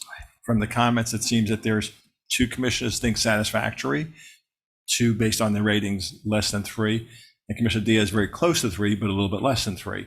So if you're determining collectively that it's unsatisfactory or needs significant improvement, the commission shall describe these concerns in writing and in reasonable detail or with specific examples to be objective and positive, and an adequate opportunity provided to the employee to discuss the evaluation. So you're tonight for the first time publicly talking about her evaluation. So you could determine tonight that it's unsatisfactory. You've already talked both in your writings and this in public what your concerns are and give her that opportunity. The other options are ones that I'd rather talk about, not standing at a podium. But, you know, one option is certainly that Ms. Davis decides that she will accept the 20-week severance and sign a release. Frankly, her other option is to not take the 20-week severance and say, I've got a lawsuit. Yep. And she could decide to do that. So, you know, that's not really what I want to talk about tonight, but you kind of wanted to go forward with it. So those are the 2 options. Just don't think that, I don't want you to think that you can terminate and guarantee she's going to take the 20 weeks and go quietly into the night. She could, hope she does from a lawyer standpoint, but the other option is always a lawsuit that argument is that you didn't follow the process. And from what you just read, it sounds like if any kind of action like that were taken, we have not followed we have violated the contract by not giving her that opportunity. I'm not going to say that because Could you read again? Could you read that again? I had a little trouble understanding. Sure. So in the event that the city commission determines that the performance of employee is unsatisfactory in any respect or needs significant improvement in any area, the city commission shall describe these concerns in writing and in reasonable detail or with specific examples so as to be objective and positive, and an adequate opportunity shall be provided to the employee to discuss the evaluation with the city commission. Isn't there another section where she serves at will and we can fire her without cause, which was my motion, was that she would be Correct. terminated without cause, which we can do any moment, that the 5 of us can get together and talk about. I don't understand a more appropriate time. So if you, again, procedurally, this item's not maybe on the agenda properly, but you can add it to the agenda. We can get that over that hurdle. If you terminate an employee without cause, that's certainly your right to do. There's no dispute about that. However, she then has an option. She can either say, okay, I accept the 20-week severance that I negotiated because you terminated me without cause, or she could say, I don't want to accept that 20-week severance. I will take my chances in court over whatever claim she may come up with. And we've heard conversations already about potential claims. So not by her, but by members of the public and other members of the commission. So I just didn't want you to go into this thinking, okay, 20 weeks, whatever that is, $90,000, $100,000, that's the limit of our liability. It very well could be. You know, if I was a betting person, I would say, yes, that's, you know, bird in the hand, we're 2 in the bush. But I'm not Ms. Davis's personal lawyer. I've never talked to her about this. I'm not going to put her on the spot and ask her what she would do in this circumstance. So that's the reason I was kind of suggesting, if you're going to do this, maybe put it on an agenda for a week from now. We could talk more one-on-one about those risks and then go down that path. I think that creates an incredibly uncomfortable position for the rest of the staff for the next 2 weeks, waiting for this to come back to us. This doesn't? Well, if we know who the leader of this city is going to be, even if on an interim basis, no, I think that is assuring. Like, we know who's going to be running the ship, and we all know that he's perfectly capable. But that's assuming that Mr. Director Brown wants to take that on. Unless you had private conversations with the director, I don't feel comfortable as a commission saying we're going to have this gentleman step in when he literally just stepped out of being an interim. He did not want the job as the interim, and now you're saying he's more than capable. I don't think that that's fair, and for him to be put on the spot right now in public to make that decision. And now we have an assistant city manager who came onto the staff a month ago, maybe. I think that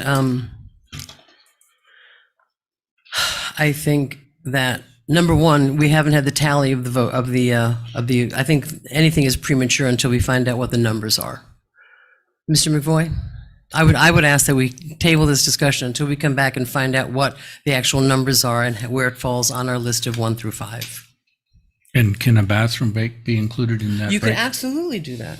You can Thank you. absolutely do that. So I believe that the best thing to do is to find out. Madam Davis, What? would you like to address this most uncomfortable situation? Certainly. Talk about gotcha. Well, what I wanted to do was ask after the break if I will be able to have an opportunity to speak in this discussion. Yes, of course. So, but I don't want to hold up the break. Do you want to do? Thank you. And all Much you mean appreciated. words. Now, do you want to do that before or after we find out the tabulation? Before. Okay. Before. Thank you. All right, we're going to take a break. Madam Clerk will let us know when she's ready. Thank you very much.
All right.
You need a date on it.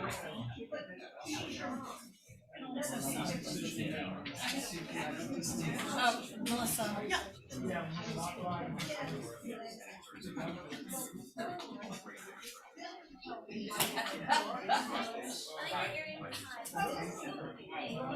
I have the tabulations, if people want to take them, where's the best place to come in? I'll click right here. Your lawyer's quite nice.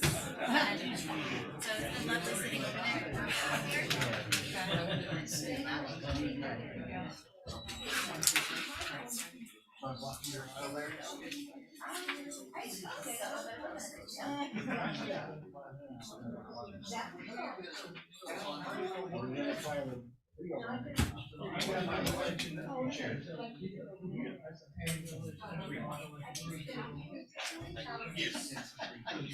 I don't know. We normally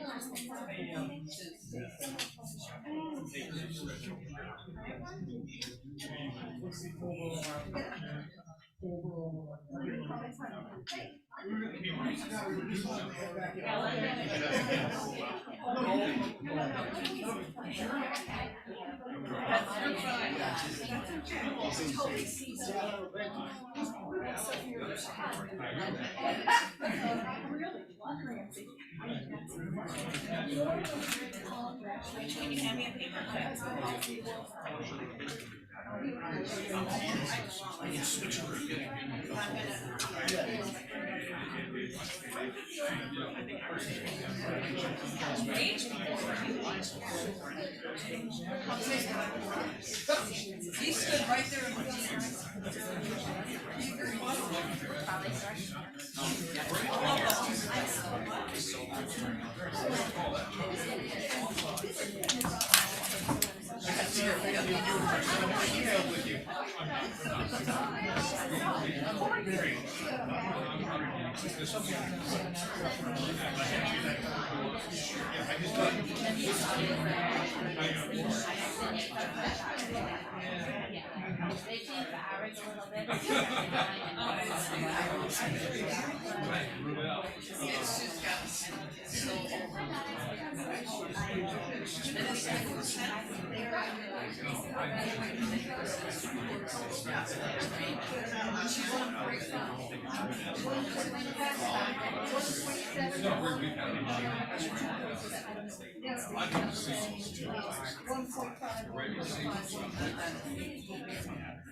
No, mine was different than that.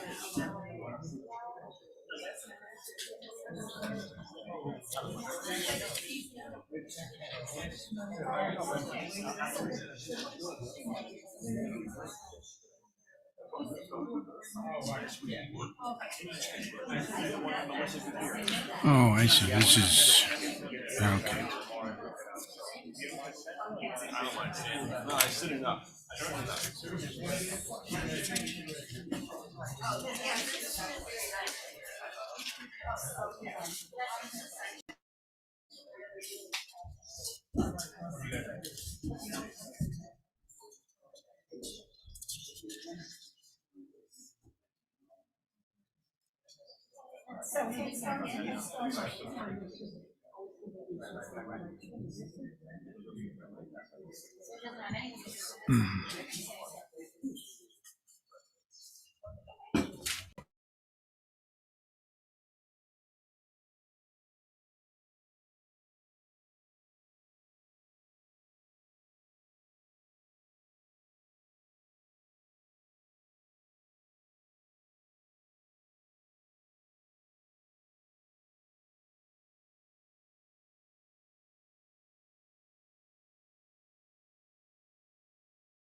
Whose water is this? One, two. There's only two waters. Did you drink water? Yeah. That's gone. Mr. Diaz, did you drink your water? No, I never. You never, okay. Ms. Malega, are you gonna drink your water? I'm on my second bottle. Ooh, maybe that's why did you get one from the, I'm gonna go get one, because I think that's. McBoy doesn't use, he doesn't drink out of a plastic bottle. Oh, okay, so I'll take this one. You need another one? I only need one?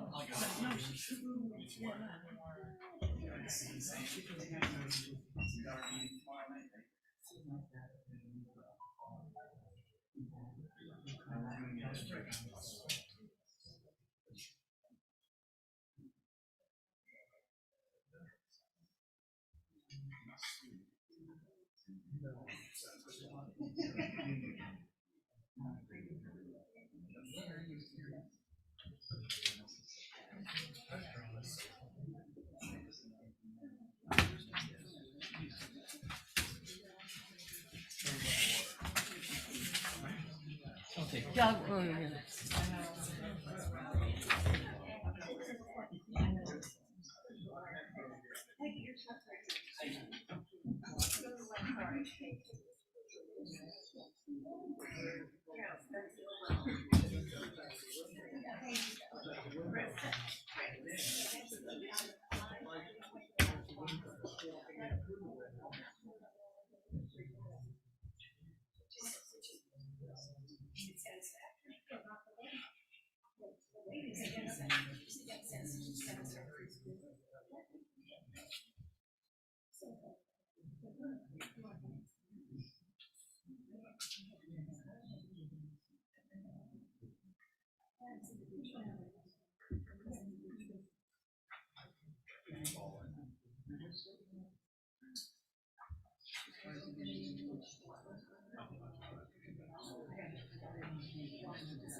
Madam Mayor, it's 6:56 and we are still live. Would you like me to say anything about the tabulation? Ms. Davis, did you want to speak before or after we did we announced the tabulations? It's up to you. Why don't we have the tabulation? Okay, let's just get that out of the way. Okay, ma'am. Well, now- I was going to explain how I did it. Okay, why don't you do that? And just so you know, I worked on this probably for 4 or 5 hours today. We appreciate that. Thank you. I'm sure you had fun There's doing an it. Excel spreadsheet. It has formulas in it. I'm not a math whiz. I'm an English whiz. I don't trust myself. So the first 9 pages are each question with each category with each question, and each commissioner's vote is in that box. And then on the right of it, it added up each commissioner's vote for the whole category. So there are 9 categories. And then after that, added up all of the commissioners' totals and then also their averages. The vice mayor seemed to, I did it 1.1 decimal point after the 1. There seemed to be an objection, so I changed page 10 to 2 decimal points. And instead of coming out to 3, it came out to 2.99 Oh, for God's sakes. as the total Seriously. the total tabulation on the last page. So it was 2.99 after I changed everything to 2 decimals. I didn't have time to change everything to 2 decimals. And in my world, if it's above 50%, we round it out to the next number highest. That's my practice with the law. Okay. Thank you. If So, I might, hold on. Can I just finish my sentence? okay. Thank you. I appreciate that. Yeah, I mean, I find that incredibly self-serving. Mr. McVoy, your light was on first. Thank you. The only reason I raised it at all with the city clerk is that I looked at the total, and I had done my own total with the formula that was provided, adding the individual 9 questions and dividing by 9. And my total had come out to 1.9. I noticed that the record says 2.0, and I was curious why it was different. And she said, when we looked at it, it was because she had done it with 1 significant figure. I had done it with 2. Because a number of the numbers were kind of odd numbers, 1.43, 1 point whatever. So I did it with 2 significant ones. That's where it came out. When we found out that it was 2.99, I came out at 2.98. I said, that sounds pretty close to 3. You don't need to reprint it. So it's pretty close to 3. Ms. Stokes. I would just like to point out that I think both measures of center are appropriate here, the median and the mean. We know that the median can more often give a better picture of a distribution because it protects against unusually high and unusually low remarks. So I would urge everybody as they're looking at this data to consider both the mean as well as the median. Well, speaking as a girl that flunked math, I don't know the difference between them, and I trust the clerk to do her tabulations. So we're at 2.99. Ms. Davis, did you want to address the commission and the public?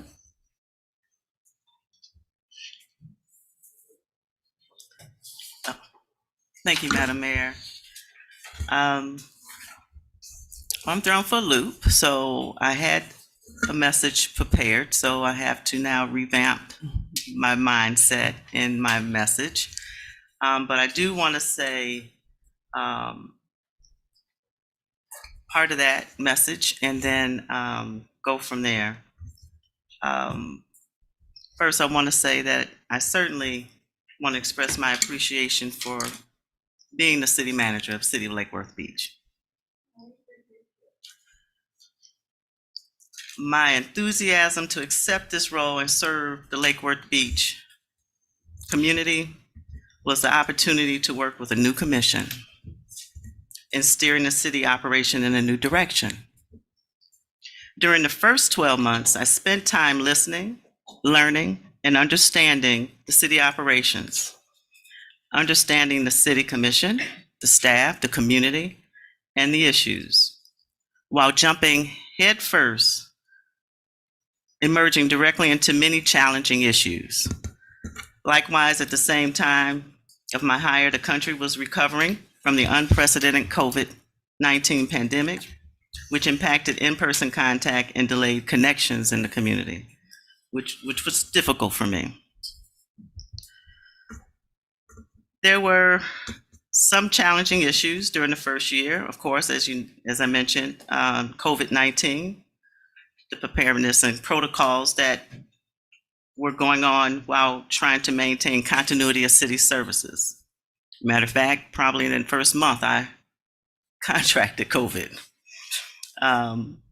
Addressing the different issues such as the pool restoration, making determination of anonymous personnel matters leading to third-party investigations, negotiating the development of well-loved historic Gulfstream Hotel, allocations of $19 million of ARPA funds, establishing strategic priorities, stabilizing a finance department, negotiating a new PBSO contract for law enforcement services, dealing with the rising gas costs or prices that resulted in increased electric utility rates, navigating through a housing crisis, addressing homelessness issues, managing the historic redistricting, reviewing a proposed tourist master plan, pursuing the redevelopment of the L&M development project, overseeing advisory board interview process, participating in bringing into fruition the hub recovery in the community, exploring the development of a crisis intervention team program, and many others. That was in the first year. I would add the strategic plan. Oh, to the yes, list, I think yeah. I mentioned that. Okay. So that's all in the first 12 months of being here. Then you add the second year.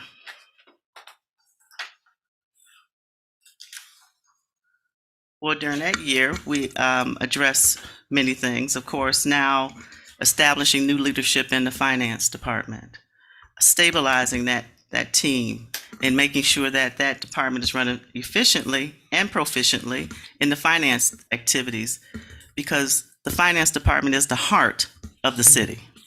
So I had to tackle that very quickly.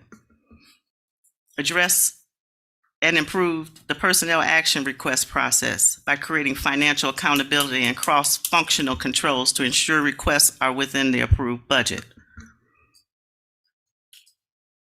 Addressing the water department, hiring of a new director and assistant director.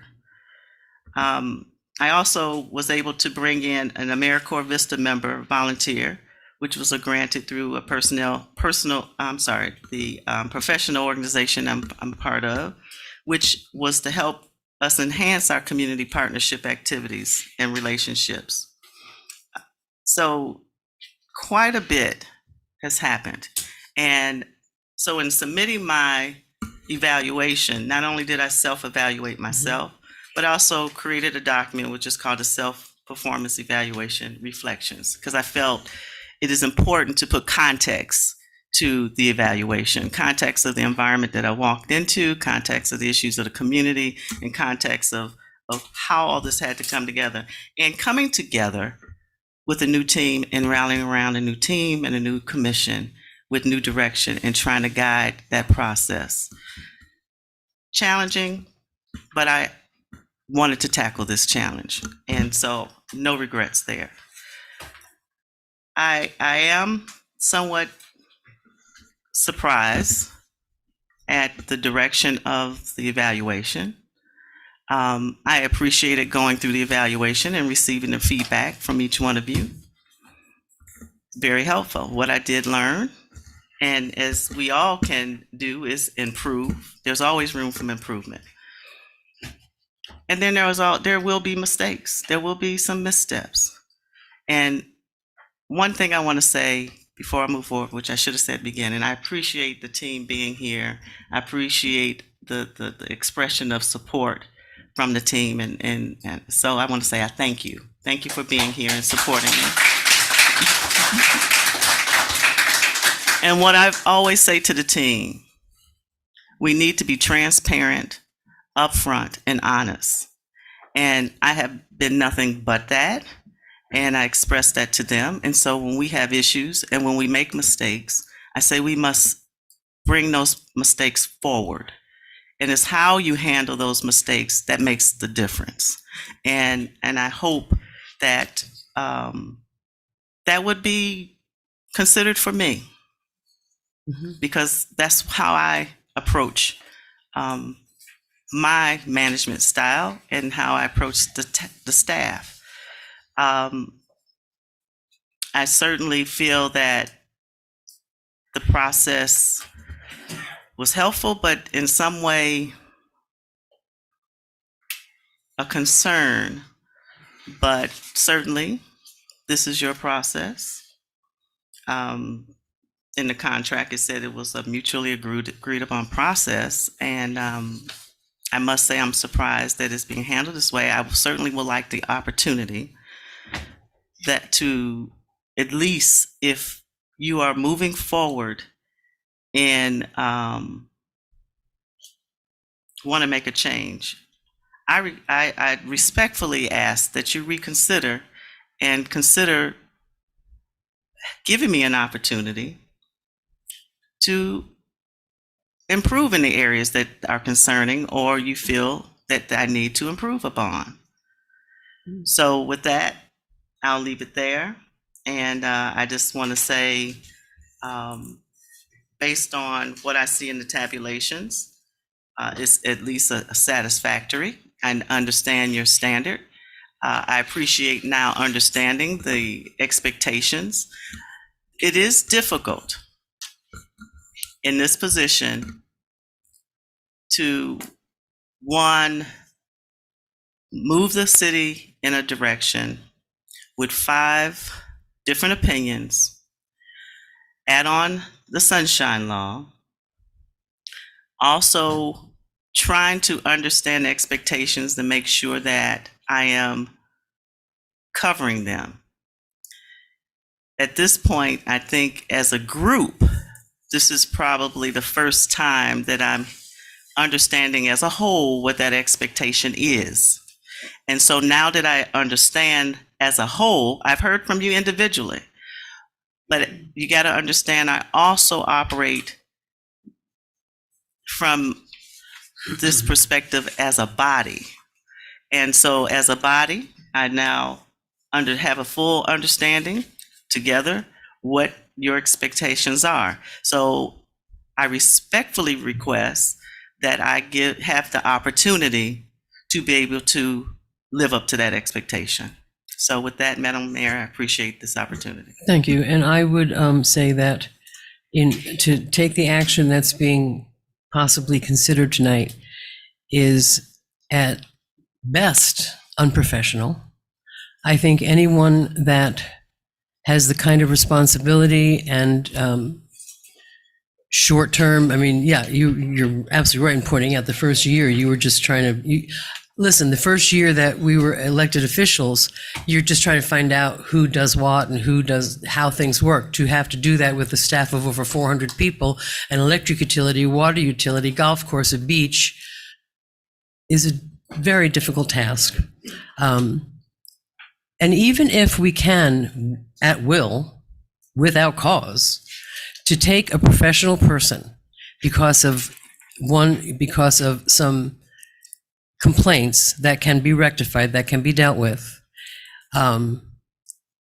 is, in my opinion, again, at best unprofessional, unfair. If I make a mistake, I want an opportunity to correct it.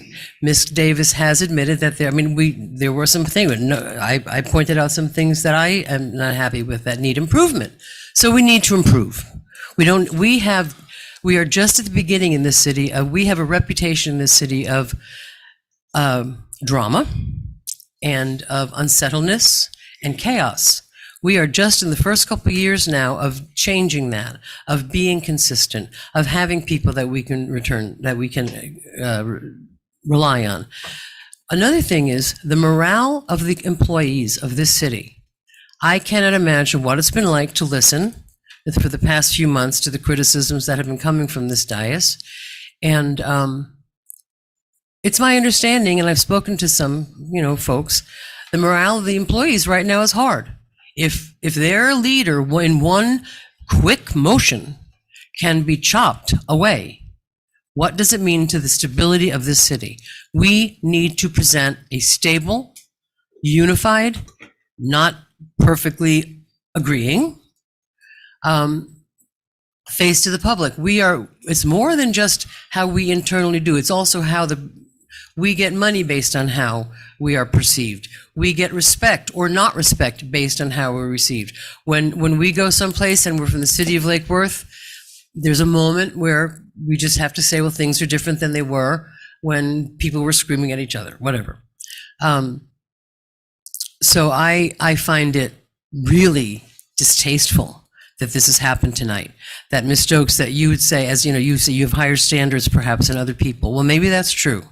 But to say to somebody, I move to terminate your employment because I'm unhappy with certain things that you've done, I think that it's best served, this city is best served by looking at the overall picture at what Ms. Davis's performance has been. She has taken this thing by the reins. She has worked with it. The city's on a positive path. And I think to not give her a chance, 6 months, whatever, to have another evaluation is at the least unfair. And I wouldn't do unto others as you would have others do unto you. And I think that really goes a long way here. And I think that the public of the city, the staff of the city deserve better. Mr. McVoy, I don't know who's on next. I don't know who's up first. I believe Commissioner Stokes is first. Mr. I'm not sure. Stokes?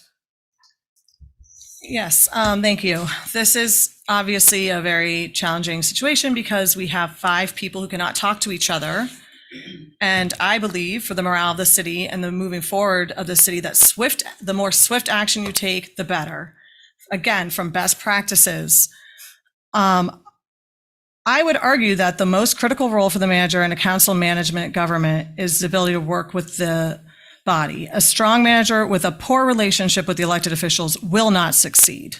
A strong council that does not have a good relationship with the manager will not be as effective in accomplishing our goals. We hear a lot about us not being able to accomplish our goals, and people can point fingers to one person or another. We are all one person up here. It is the job of the city manager to help move us forward.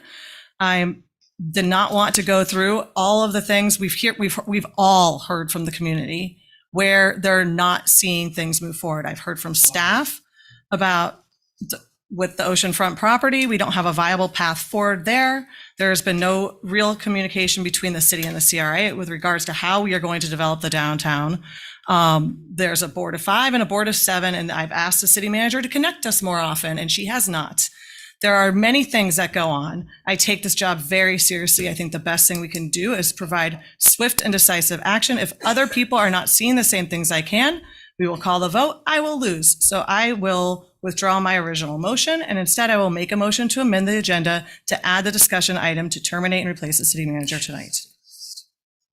Is there a second? Yep. There is a second, but I would like to ask the city attorney to walk us through the procedure. I believe you presented 2 approaches that we could take. One was to put it on a meeting a week from now. One is to, I believe, to amend the agenda. Could you walk us through both approaches? Well, actually, the second one is really the most relevant right now. Yeah, you're correct. I mean, the commission could simply say, now that we've done this evaluation, put that in a box that's over here, because from what Commissioner Stokes said earlier, this is not really about the evaluation. This is a without cause motion. So it's not dependent on whether the evaluation was 5s or 1s or 3s based on that motion. So you can either announce publicly that you're going to have an agenda item on the 18th that is the city manager's employment contract, or you could, and again, this second part gets a little more difficult because this is a special meeting, but you could still, I believe, amend your agenda, as Commissioner Stokes just made a motion to amend the agenda and say, I want to add to tonight's meeting a discussion and possible action regarding the replacement of the city manager. So whether it's a week from now or tonight. So amending it and doing that now is perfectly within our legal abilities. I think it's lawful. Okay. And I don't know, I know that I've been through, in this very city, experiences where, and I've heard from other folks who were there before I was, that it is not uncommon when things are not going the direction that the majority of the commission feels is the right direction, to simply have a vote. That's why city managers are hired at will.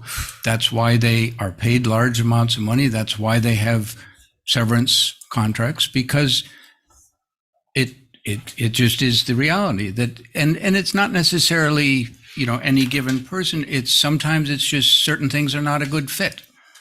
People get divorced all the time. They may be perfectly reasonable people, but it just wasn't a great fit. It happens. And yes, it's uncomfortable, and it's not something that I think anybody here relishes, but we've had 2 years.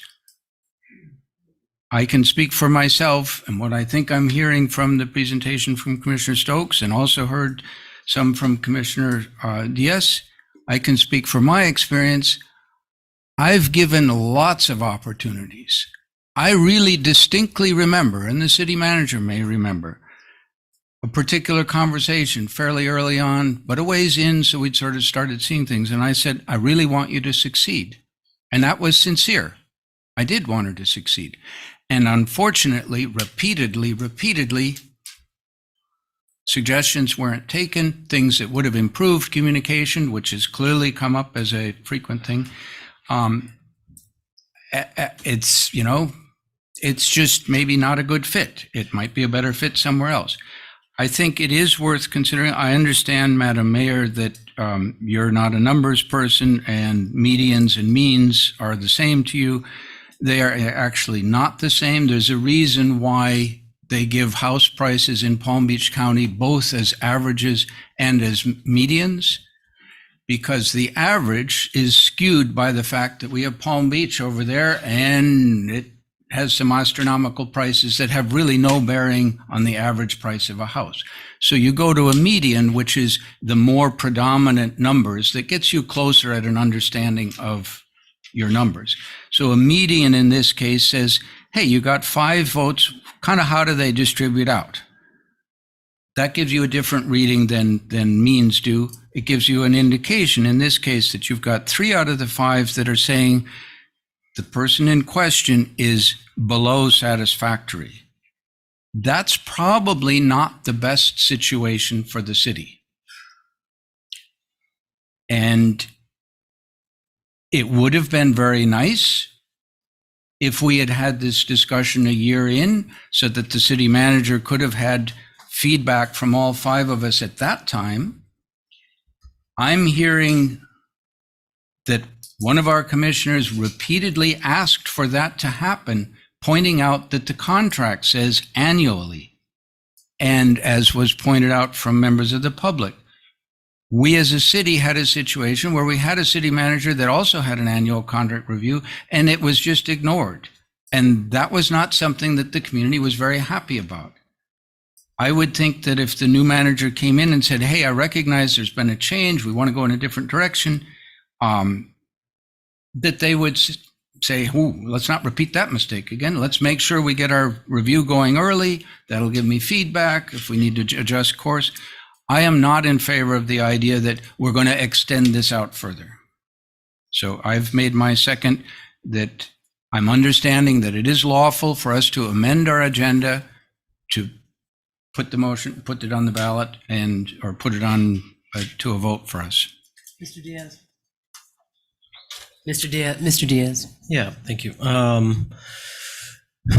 So there was, there was mention of, Mayor, you suggested that we have our weekly one-on-ones and we should keep to them and whatnot, and have been doing that since day one. And that's kind of the issue, right? Like I pointed out earlier, we have a lot of asks on top of keeping the lights on. If you're doing just that, well, you have to do that. That's not a good review. I mean, as a government, we have to keep the lights on. DC is perpetually under the microscope to do just that very thing, and to very much the same degree at the local level, we are too, as we should be. Where the lack of trust and the faltering lies is the repeated asking, requesting to do something different, a little innovation, policy change, or in some cases, it's not even a change. It's just to carry out the policy that we've already had, like short-term rentals. The artificial turf has been brought up, even though long after we made a decision, it was brought up repeatedly to be readdressed. And it just wasn't going to happen. And it's just a clunky way of doing things. It's not really, it's not allowing the city to move forward. And this really, this conversation really brings up some memories. I had this, I still have a law school mentor, Richard Grosso, who basically quite literally wrote the law school textbook on Florida constitutional law. And I very distinctly remember having a conversation on sunshine law in my office at the time. It was in literally a closet in the law library. Because this was something that he said, all right, Ronaldo, you're a law student. You're clearly into Everglades issues and government and how it works. And he said, one day, maybe you'll be elected. And so we spent a lot of time discussing sunshine law, something that I feel I have a very good understanding of. And the understanding of that is largely, it's a good thing. I mean, for Florida, especially these days, it's a good thing. But it also very clearly comes with real and difficult limitations. And that's, when I come to my weekly one-on-one and I say, hey, remember that thing I wrote up in that document in that very first meeting when I, took office? And one of the things is growth management review. And even the financial director at the time pointed out, yeah, that's something that most municipalities generally have funds for to do on an annual basis. And even up here, when we've discussed it a few times, we all agreed, yeah, that's something that needs to happen. But then on the one-on-ones, and I say, hey, can we work towards that RFP? Can we do that? And the response that I get over the last year and a half since I've been in office is like, well, that's a really great idea, except we really need to bring it up with the rest of the commission and see where they feel. And so where do we go from there? I'm not really allowed to do that if it's going to be a voting issue because of sunshine law. The position of a city manager is to say, hey, keep the lights on. Awesome. Number two, we got to change something, and sometimes it's worked in our favor, right? Rate stabilization fund, things like that. So there is a mechanism that this works, but then sometimes when something is suggested, it just kind of fizzles out and it dies and it doesn't go anywhere, even though we all agreed on it in multiple meetings. And it's frustrating because, like I said, it's not allowing us to move forward. The limitation of sunshine law, I can't bring it up to any of you individually. It's the second most important job of a city manager is to say, hey, one of our commissioners, one of our elected representatives whose job is to give direction on policy change and where the city needs to go. There's this idea and it's a good one, and staff agrees on it or whatever, and it needs to be brought up. It's up to the city manager for us to come, and you're shaking your head, Mayor, but it's absolutely true that we come and we say, here's the goal. We call this a part-time job. We all know this is not a part-time job. If you want to be even remotely okay at this job, it's well beyond full-time. But we all know that when we say, hey, we have this idea, we basically set a goalpost, and the manager's office, and unfortunately we're limited in this city in that regard. But the job is to say, oh, we have this goalpost. Let's find a pathway to that goalpost. It's not, well, we can't really do that because I don't know if we have agreement with the rest of the commission. Well, then by that logic, we'll never make any kind of policy change or progress because we really can't have that discussion. And that has been the biggest frustration is there are very clearly examples where things can happen expeditious, right? Certain things are very obvious. Gulfstream, like that really needs to happen. It's a multi-level, multifaceted land use problem, if you will, that needs to be worked on, and there's a schedule, and those kinds of things are moving as fast as we need them to as possible, meeting notice requirements, land use changes, all that stuff, which is great. So the mechanism is there to move things, but then for other things that we bring up, critical response team, other issues we've brought up on this dais, growth management, review, affordable housing, things like that, the conversation just doesn't carry out. Like I've said before, it's fizzled out, and it even happens on some things that I feel have been low-hanging fruit, right? One thing I remember asking 4 months ago was a resident asked me about, hey, my alley is really bad. Can we put a garbage can somewhere? And I put that out on pre-agenda. Everyone was like, yes, we need to look into that. And then it never really came to fruition or never heard back. There's been dozens of issues brought up in that way. And the trust isn't there, and the clock is ticking for some of us to accomplish the goals that we have set ourselves, or specifically, more accurately, to say what the community has asked us to accomplish. Mr. McVoy, and we're going to wrap this up. Should we call the vote to change Well, the agenda? there's still some comment. Mr. McVoy? I think I would just reiterate what Commissioner Diaz says with very little variations.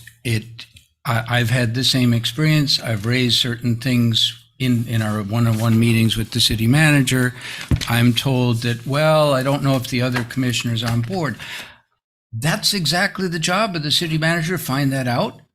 Or even it could be, if it's not a total whack-doodle idea, bring it to the commission and ask for, hey, do you guys want to discuss this? Or bring it to a pre-agenda meeting.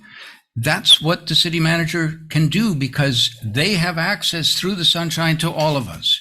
So they know where things are. And many things have fallen through the slats.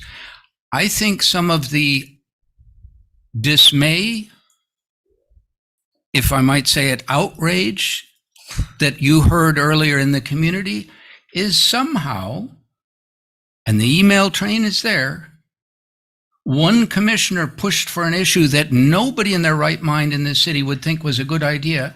The city manager went ahead and did it despite these comments about, well, I need to check with the other commissioners. There was no checking with the other commissioners. It was simply done. So the ability to pick and choose of what things need to be checked out and what things don't has contributed Forget about Head Start. Forget about whether that was a good idea, whether that was a particular issue.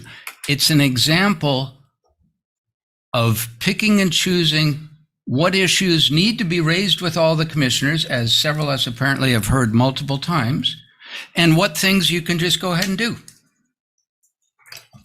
That's where the problem is. And I will say that I have had parents call me up in tears about what happened with the Head Start. And I have had multiple people say, I sure am glad there was one commissioner up there with the backbone to stand up and say, no, this doesn't happen. I'd like to call the vote. It's a sunshine, I would like my own comment. It is a sunshine law violation to poll a commission. A city manager or any staff cannot go, they said this, what about that? If, no, it's. That's not Please, correct. Mr. McVoy, if you'd mind. If there was something that was so dire, that it was such a great idea to bring, don't bring it to the city manager, bring it to the commission, look for consensus. That's the sunshine. That's the way that we're supposed to do things. If this commission wants to throw this city into chaos with we just went through, it seems like yesterday, the process of finding a city manager. If this commission is bent on throwing this city into chaos, then vote the way you want to vote. If you want to, if the purpose of this commission is to provide a stable governance, imperfect though it may be, and not give this person a chance to improve and listen. And now that's very public. The comments have been very public. We're the leaders, okay? And what we're showing right here is an absolute disregard for the rule of law, for due process, and for the respect of the community as a whole. Ms. Davis, and then that's it. Madam Mayor, I just wanted to mention, I guess I'm trying to stick to process. It was mentioned about using the median and mean, and if we agreed upon a process for this, is set in the document that is averaged. So I guess I would question in the midst of this now changing that evaluation rating factor. So I just wanted to make that comment. You know, I understand you want to do what you want to do, but I just wanted to mention that if we agreed upon a process, that's what we agreed upon. There's been a target on your back for quite some time. And tonight is just an example of the fruition of that target. If you want to call the vote, call the vote. This is the vote to add the agenda item. To add the agenda Yes. item. I call the vote. A motion and a second to amend the agenda item, to amend the agenda to add an item. All in favor? Aye. Aye. All opposed? Nay. Nay. It passes. Of course it does.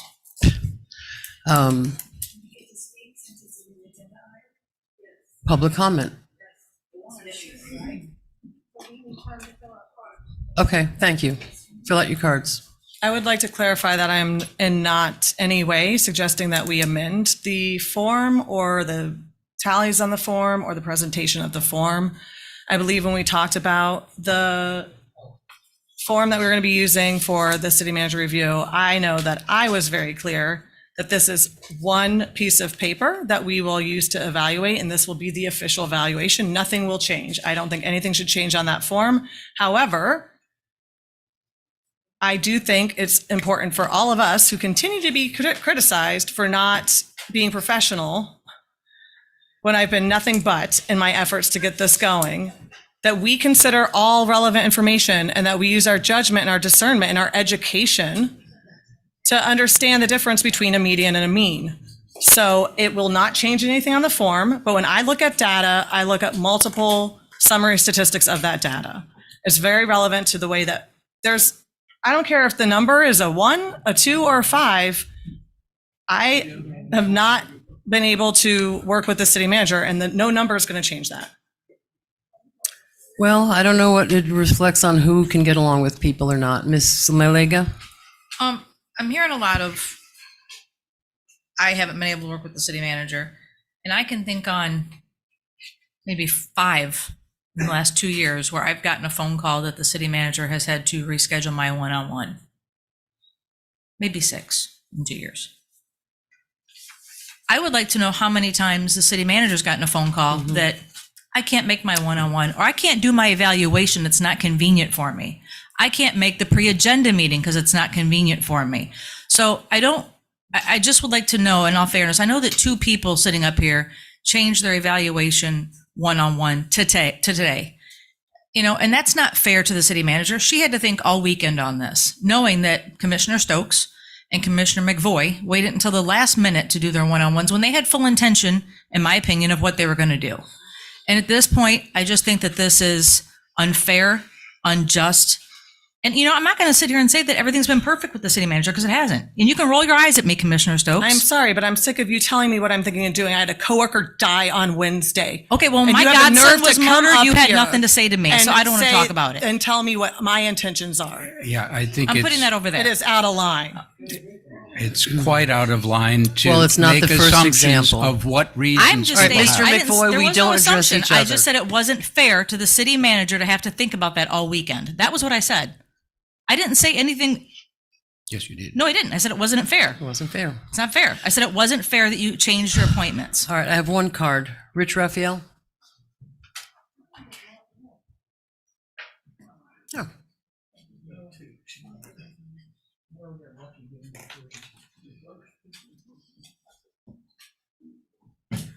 Rich Raphael, 832 North J Street. Yeah. And I've heard talks about mathematicians and whatnot, and not many people don't know, but yeah, I was a math major. So, yeah, I know the difference between mean, medium, and I also understand, that this whole process could have been done a little better, maybe with weighted averages, so you really focus on what was important to you rather than just strict averages. Anyhow, that not being the case. Carmen did score a 3, which is basically 3 out of 5, tells me that's a satisfactory. Okay, not the best score in the world, but not the worst either. It's not a failing score. So there's absolutely no justification for saying she's done a poor job. Room for improvement? Sure, there is.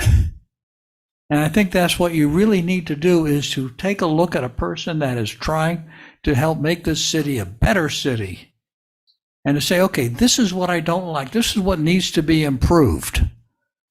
And give her a chance to do it. She never had that chance. I don't know who has told her publicly or privately, this is all what we need to do as a body, not as one-on-one. Because I sure believe that we have one commissioner will walk in and say, I want you to do X, another's going to say, I want you to do Y, and then we keep going down and up the alphabet. I don't think that Carmen has a chance to improve. And unless you have a hidden agenda, which is fire at will, I don't think that any firing is you have any justification for it. Thank you. Thank you. Jennifer Hudson, followed by Tom Conboy. Name my address. Yeah, name and address. Jennifer Hudson, 1221 North M Street. Closer to the mic. Oh, Jennifer Hudson, 1221 North M Street. This is incredibly disappointing, this whole thing. I don't understand. A 3 in an evaluation is satisfactory. This has not been brought to, no one in the public had an idea that there was a possibility the city manager was going to get fired tonight. If we are all about transparency, then this is absolutely a sham, and shame on all of you that voted for it. This is not the way anybody should do business. And I'm not connected to any of you, and I would be embarrassed. And it's not right. You should give all of us, we live here. You serve at our behest. So we should have a voice before you fire somebody without notifying the public, holding like this ridiculousness. I have never seen anything like it. And I'm sorry, the median, and none of you must know math. You would never use a median. It's the number that falls in the middle. It has actually no meaning at all. The average, when you're talking about how someone is being graded, is what you use. And if she got a 3, I don't know how any of you are going to be able to stand and look face in the mirror and say, we fired her, she had a 3, with no preparation at all. I have never heard of such a thing in my entire life. And I actually do know sunshine law, and it's very complicated. So a lot of what Mr. Diaz said, Commissioner Diaz said, is probably true in the sense, but that's not the city manager's fault. That's the sunshine law, the bad part of it. I agree we need it. God knows we need it in this state right now. But you can't blame the city manager for the things that the sunshine law puts in your way. You guys have to learn how to work together besides it. But this is a disgrace, a real disgrace. Thank you. Catherine Colmeyer, followed by Richard Stowe.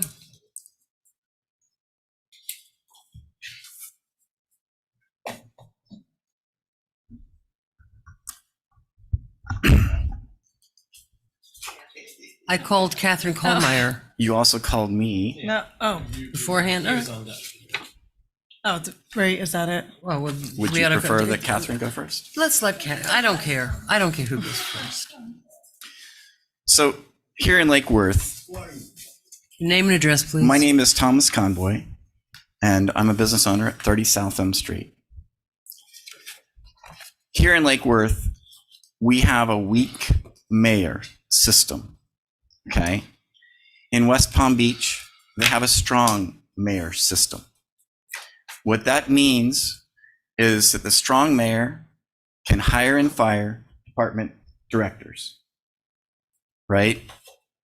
Here, it's the city manager that is responsible for that.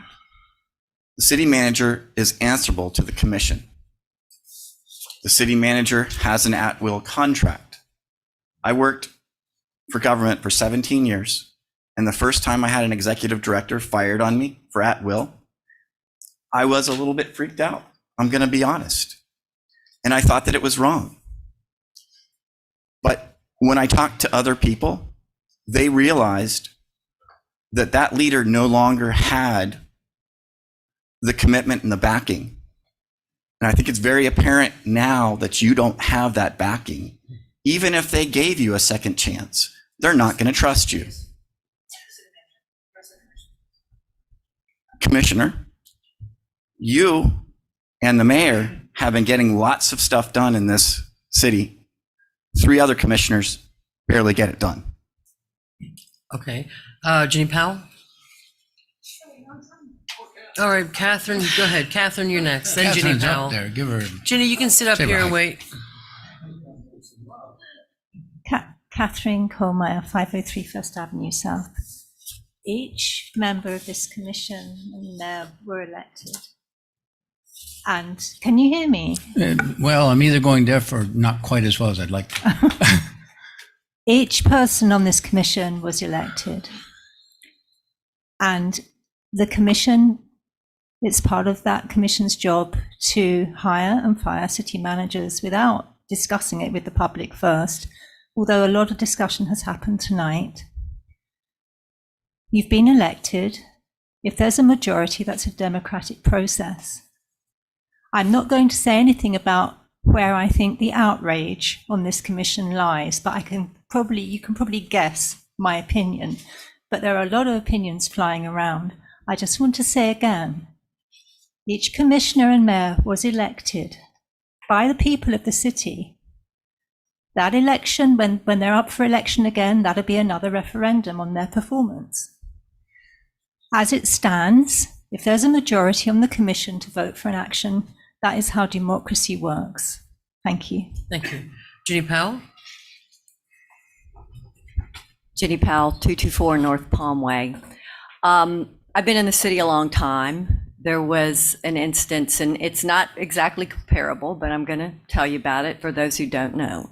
In 2011, a city manager was terminated at the very first meeting of a new commission. It was a 3-2 vote. Commissioner Mavoy was at that meeting. He didn't go the way he wanted, but the city manager was let go by 2 people who voted for that, who had never worked with that that city manager. So I feel like there's been a loss of confidence here, clearly. I don't think we can go backwards. I think we have to go forwards, whether you like the vote or not. Nobody likes doing this. This is terrible. This is awful for all of us, all of you, and the city manager, and everybody in the audience. We're upset. So, but I think the loss of confidence dictates the way that we need to go. We need to get it done. I'm sorry. Thank you. Thank you, Richard Stowe.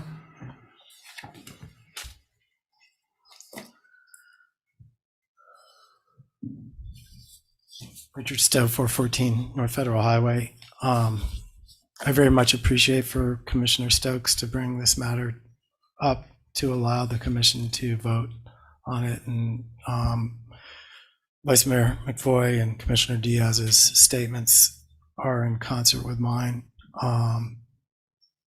One thing that I felt very unfortunate about, like when I first met the city manager, or about to be the city manager, is that I didn't ask her why she was fired from her last job in Hinds County. I know that Mayor Betty Rush did, and some of the other commissioners may have, but this is a situation where our city comes first, and the direction of appointing an interim city manager, I think, is the next step. Thank you very much. Thank you, Janet Serrano, followed by Greg Richter. Lots of pain here. Janet Serrano, 413 North L Street. I'm a little flummoxed by Mr. Conboy's remarks that the mayor and Commissioner Malega have done a lot to move the city forward. The other 3, not so much, his words. So I don't know why he wouldn't evaluate the opinions of Commissioner Malega and the mayor as regards the city manager, why he wouldn't put more stock in your comments. It's just a complete farce. And those of you who are voting against her, you know that. There's a segment of the population out there that runs your 3 agendas. We all know that. It's the elephant in the room nobody talks about, but we in the city know that. Now, if you really want to appease us as residents and hear our concerns, there's a side here that supports the firing. There's a side here that doesn't want her fired. Then why not allow for the 6-month evaluation? Give her that chance and let both sides continue to watch her performance, come back at the end of 6 months and give you our thoughts. It's just so unfair and so unprofessional to do otherwise. And I know that city managers typically have a time span on the job of 2.5 years. The fact that Ms. Davis lasted 10 plus years on her last assignment speaks to her abilities to do the job well. If you want to keep this city from being torn apart on this issue, give us those 6 months. Give us something, appease both sides, and give us both sides a chance to fully understand more the process, what's going on here, to evaluate it for ourselves. Thank you. Thank you. Greg Richter, followed by Peggy Fisher. Good evening, Greg Richter, to South Palmway. You guys have a right to do whatever you want to do here tonight. The question I have is, if you go through with this, is this city going to be better off, 48 hours from now? The answer, I think, is no. 3 years ago, when 4 of you took this dais, the city manager fired you guys and left the first meeting. So it's just kind of gone full circle. I just think that this was an ambush tonight. The community doesn't know that you're making this vote tonight, and that's wrong. You ran on transparency. This is not transparency. This is backroom, sunshine violation, sneaky, just dirty politics. This is politics at its worst. So step back, let at least the community know what you're thinking here before doing this. Because this was an ambush tonight, and a very well orchestrated ambush. Thank you. Thank you, Peggy Fisher.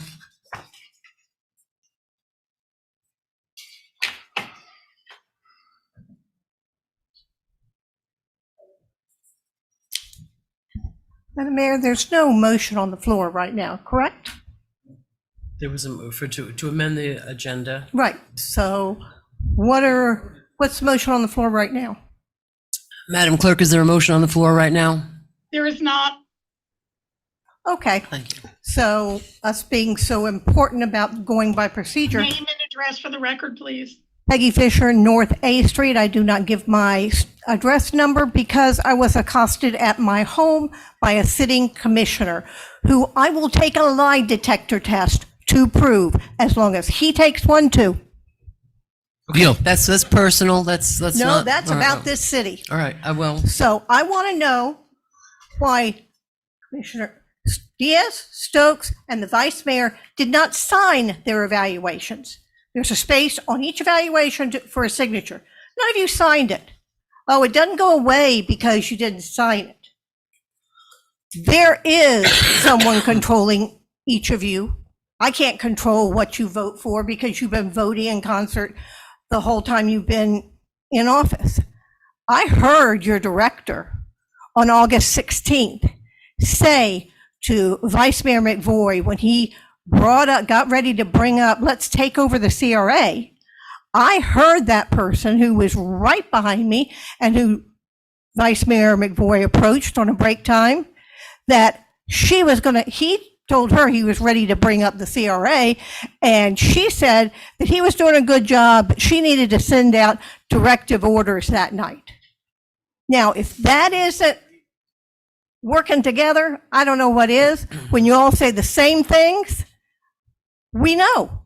We're not dumb people out in your community. And what you're doing is showing your hand big time. Mrs. Davis, my apology for the treatment you have received. Commissioner Stokes, you don't raise your eyes to look at anyone speaking at this dais. And that's disrespectful to the community and the constituents in this city. Yes, ma'am, I'm talking to you because you never raise your eyes. There are pictures. Madam Mayor, don't we have a No. rule about addressing? She is making a comment on something. Yes, that you do she's have to swallow observed. that because you work for me. I'm sorry, time's up. Thank you. Thank you, Ms. Fisher.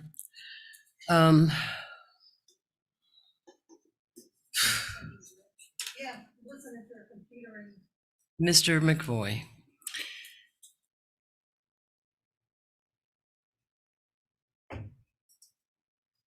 I find it very interesting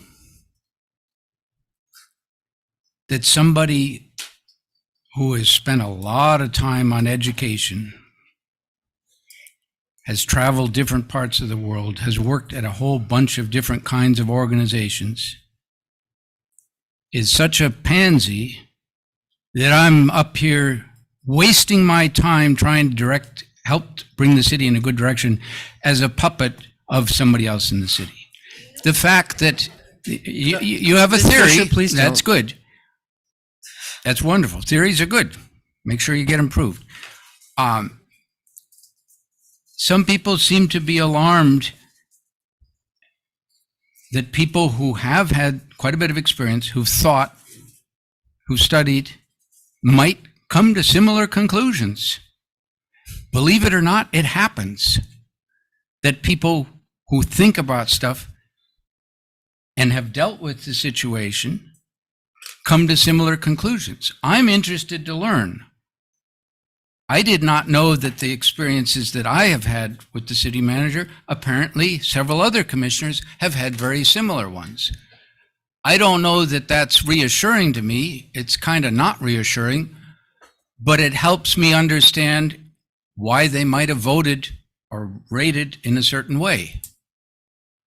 Because they've had similarly problematic experiences. It's wonderful to say, why don't we give it more time? No. When you get elected in the city, and there was a big referendum that said, we want a change of direction, we don't get to make that change of direction. Staff is going to be where it happens. And if the staff is not going in a new direction, then you're using up the community's time, the people that got elected.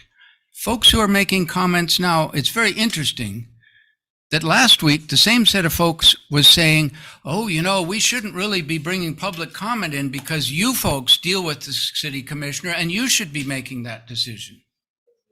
Shh, please don't. And now all of a sudden, it's, oh, no, you should listen to the community because the community knows better. No, as a community, you get to do what you want at voting time. If we're not doing a good job and you got somebody better, by all means, that's how that works. At this point, we have a responsibility to use our best resources mentally, our hearts, everything else to make the wisest decision to go forth for the city. We, all of us up here, have dealt with some situations for 2 years. We had an opportunity and an instruction in the contract to review it earlier. That was resisted. The opportunity to give another chance to try differently was rejected by the person who would be influenced by it. That's unfortunate. It would have been wise for a whole string of reasons to say, I insist on my annual review after 1 year, and I'll make sure it gets on the agenda and whatever forms and blah, blah, blah that needs to be done, I'll make sure that happens so that I get the feedback the earliest possible. And so that we all get to hear, hey, there are commonalities of what we're having difficulty. And maybe then we can evaluate, is this possible to correct or is it not? I think you all and we all heard something very interesting that I had forgotten about. When this community voted out a city manager one of the times in the past, it's very common to do that. That happens. If there's no confidence, then you got to do something different to lead the city in a better direction. The last time, and I was on the commission, it was pointed out that 2 of the 3 votes to terminate had just gotten elected. This was their first city commission meeting. So if you have a problem that we don't know enough about and we haven't given enough chance, how is it that 2 people on their first meeting voted out that city manager? We have had a lot of possibility. The idea of thinking about a mean, we're not changing the process, we're using the average, that's fine.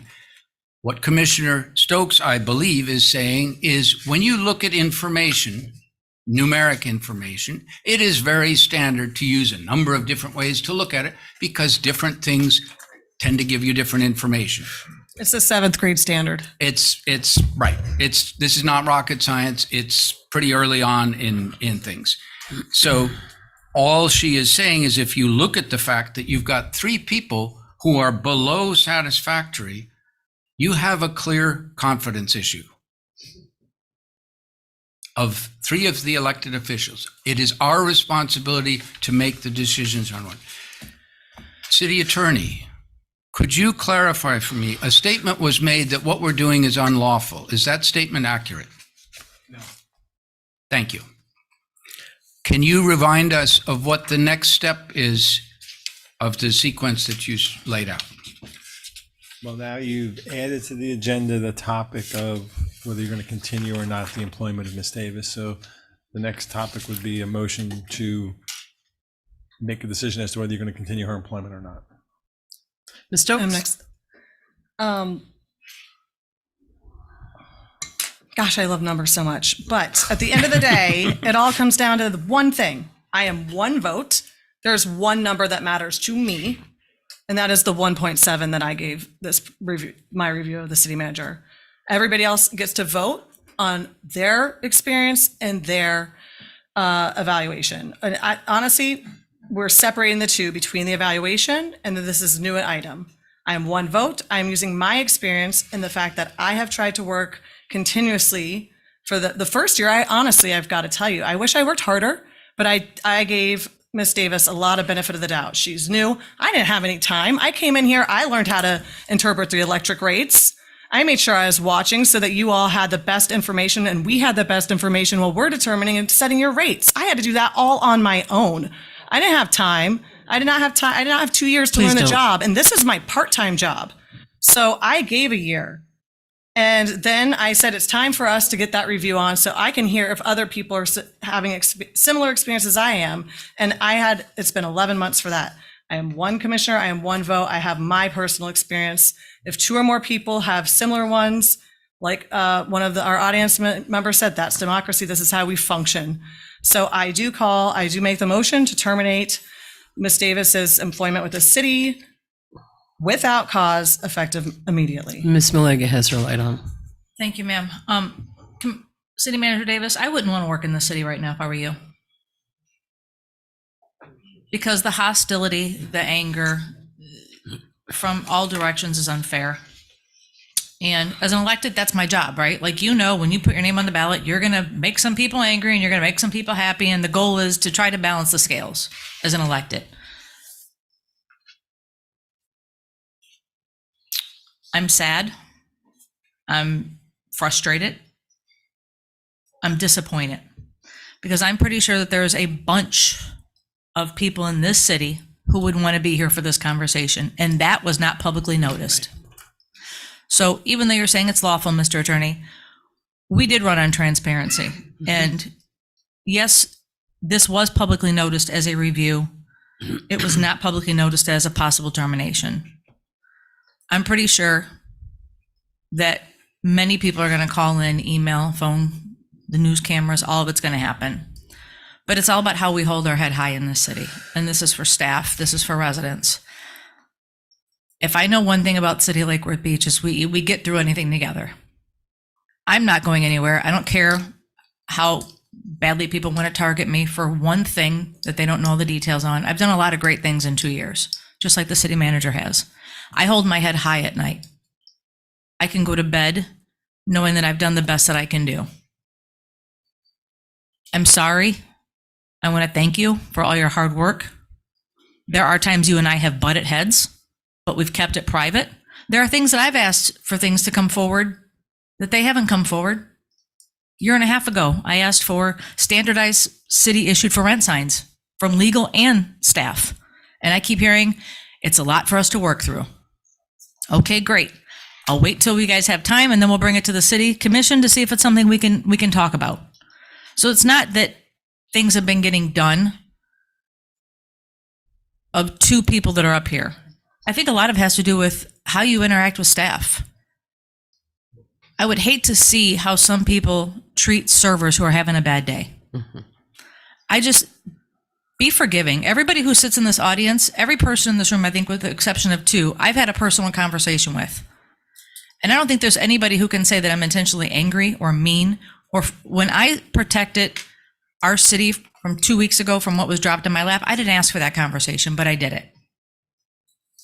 And I'm pretty sure that the city manager, from conversations her and I've had, has had this job dangling over her head for months.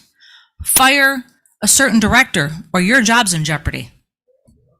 Do this or your job's in jeopardy. So here we are. She knew her job was in jeopardy. You all vote your conscience. You vote whatever it is that you say, and the people will vote on March 19th, and they'll vote again in the following year for us and our job and what we do. But I just want us all to remember, none of us are perfect. I can tell you, every single person up here, I've gotten a phone call or an email. I've tried to reach out to this person. Their voicemail's full. They don't return my emails. I know one person who had a check in their pocket for 7 weeks, and somebody had to call me for someone to try to get a check that was given to an elected. So we're not perfect, and we shouldn't be judging somebody on one thing or 2 things that they're not getting done right. Again, it's the average. I wish that the city manager could get 6 more months. It's obvious that that's not going to happen. I wish that this conversation came back with the public knowing that this conversation was happening. But again, it doesn't look like that's going to happen. And it's okay. And 2 years ago, I want everyone to remember that when you went to the ballot box, it was because you were tired of the 3-2 vote. You were tired of the bullying in the city. Well, go back and look at the records and how the voting goes now. It's just on a different scale. Okay. And I've lost votes 4-1. I've lost votes 3-2. majority of stuff, 80% of the stuff from me going through all the minutes, we vote 5-0. Correct.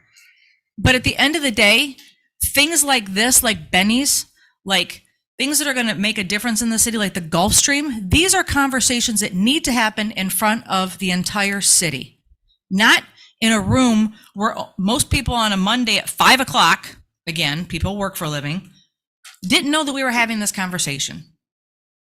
So if anything, just for the sense of us being real, elected, transparent, and caring about the community as a whole, I don't know why this is such a, it has to be done now agenda item, Commissioner Stokes. Why not give the people 7 days? You wanted public comment. Why not give them 7 days to come here and voice their opinions? We owe that to the people of this city. I have one final comment, and that is, again, the transparency. We were talking about, it wasn't whatever the Head Start lease or whatever, people, the public has a right to know. This is the most extraordinary action that this commission can take. And to say it has to happen tonight, that the people of this city do not deserve to hear what this commission is doing, is at the very least an embarrassment. And I am embarrassed that this is happening. I remember that when we were choosing a city manager, there were a number of people on this commission that were very much pushing for a man who was a good planner but had no experience as a city manager. We found a person with good experience as a city manager. If we can't work out a couple personal differences while she has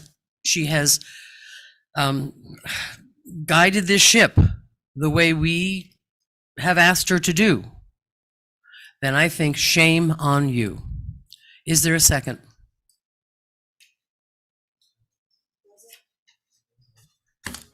Does the clerk know? There was a motion, there was There no was second. no second. Is there a second? Second.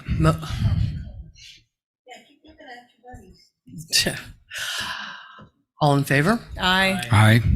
All opposed? Nay. I make a motion to appoint Jamie Brown as our interim city manager. I think Mr. Brown needs to be talked to before he takes that on. That should not be something, no, that should not be something to just throw on. That's the motion. Is there a second? Then we can discuss. He needs to get that conversation. If you can, somebody needs. I will second if you change it to like pending his acceptance. Pending his acceptance. I amend my motion to appoint Jamie Brown as our interim city manager pending his acceptance. Is there a second? Is there a second? Yeah. Is that your second? I think Commissioner Diaz seconded it. Is that correct? With the amendment that conditional on. Yeah, thank you. I appreciate that. There's a motion and a second. Public comment? Public comment? Anyone want to make a public comment? Madam Mayor, Ma'am? am I dismissed? Oh, God. I can't even, this is like, I feel like I've walked in a surreal world. Unbelievable. Unbelievable. Mm-hmm.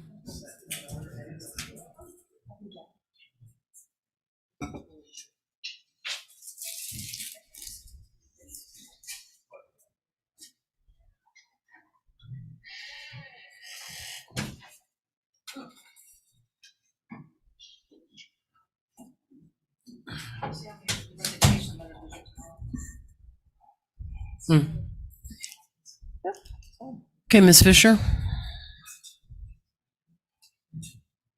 Peggy Fisher, North A Street.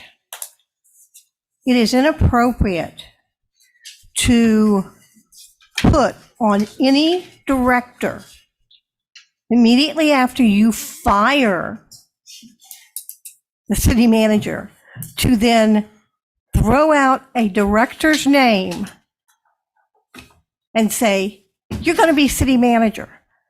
I think the proper thing to do and the respectful thing to do, respectful people thing to do, is to ask and say, we would like you to serve as, and let Mr. Brown have his opportunity to say whether it is amenable to him and his personal obligations, because he doesn't belong to the city.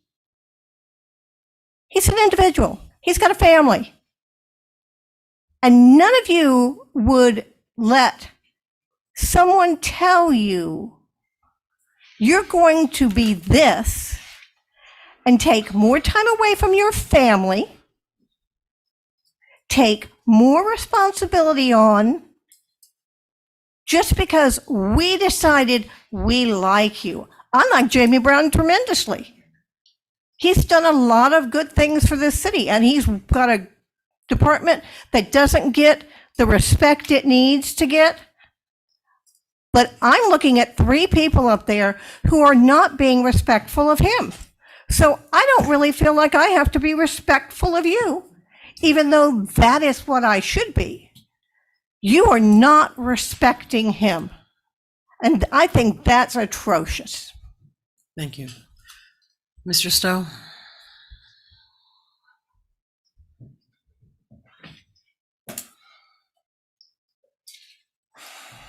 Richard Stowe, 414 North Federal Highway. I think we have better times ahead. This has been a heavy evening, but I've known Jamie for a number of years. We've disagreed and we've agreed, and I do think he is. I think it would be I think it's an honor to offer him this position. I don't know if he wants it or not. It's contingent on whether he wants to go forward with it, but he's qualified. Has good social skills. He's easy, friendly, and he's competent. So thank you for making that motion, Kim. And I think that Mr. Brown does not have to he comes into a meeting and all of a sudden his life is potentially changing. I don't think it's fair to ask him to make that decision tonight. Can we hear from Mr. Brown? No, I don't think so. No. I just said he just got thrown into this situation. I think that he deserves that Was not respect. the motion, didn't not have a contingency in it? Yes, it I did. believe it did. Jennifer Hudson? Jennifer Hudson, 1221 North M Street. Again, very disappointing. I do believe in government. I like transparency. I think there has been no transparency tonight, and it's really disappointing, really disappointing. And I don't like having public comment when we were going to do this. It was supposed to be, and I did come up and speak about it. But unfortunately, it's exactly what happened, which is it became some kind of political thing, which isn't what somebody's evaluation is going to be. We could have had her evaluation done it the right way. And then if you're going to fire her at will, Ms. Stokes, I hope you remember what you just did. You're going to fire her just because and not allow the public to know about it.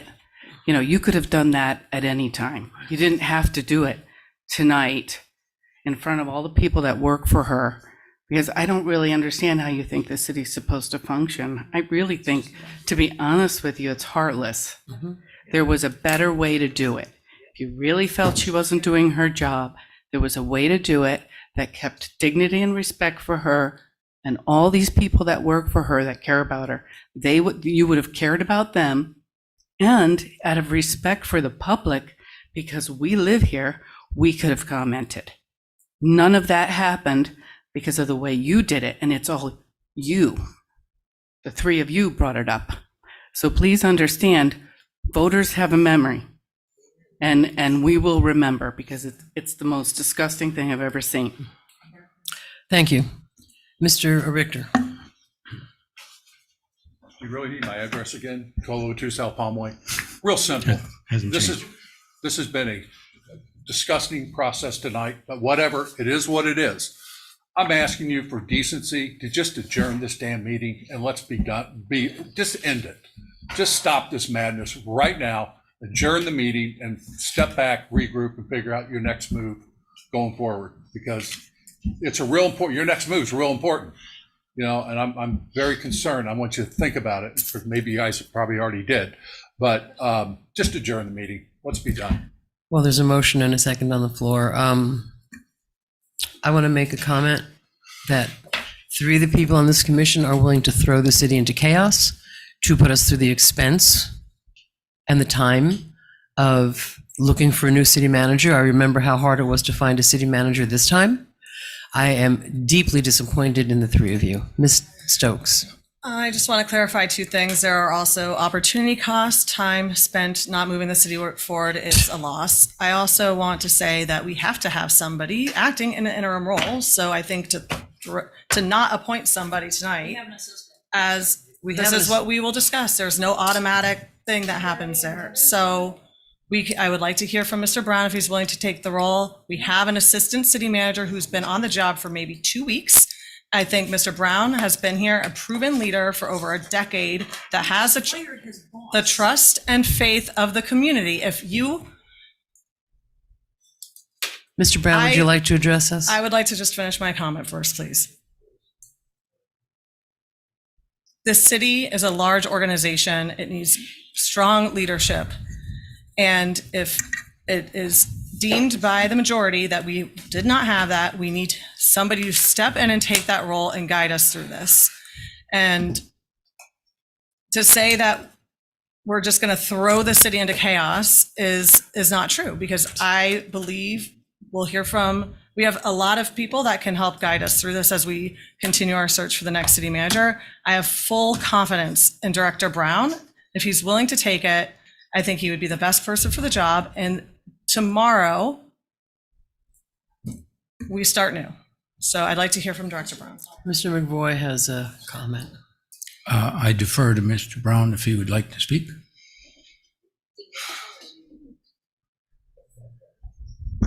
Good evening. Jamie Brown, Public Works Director.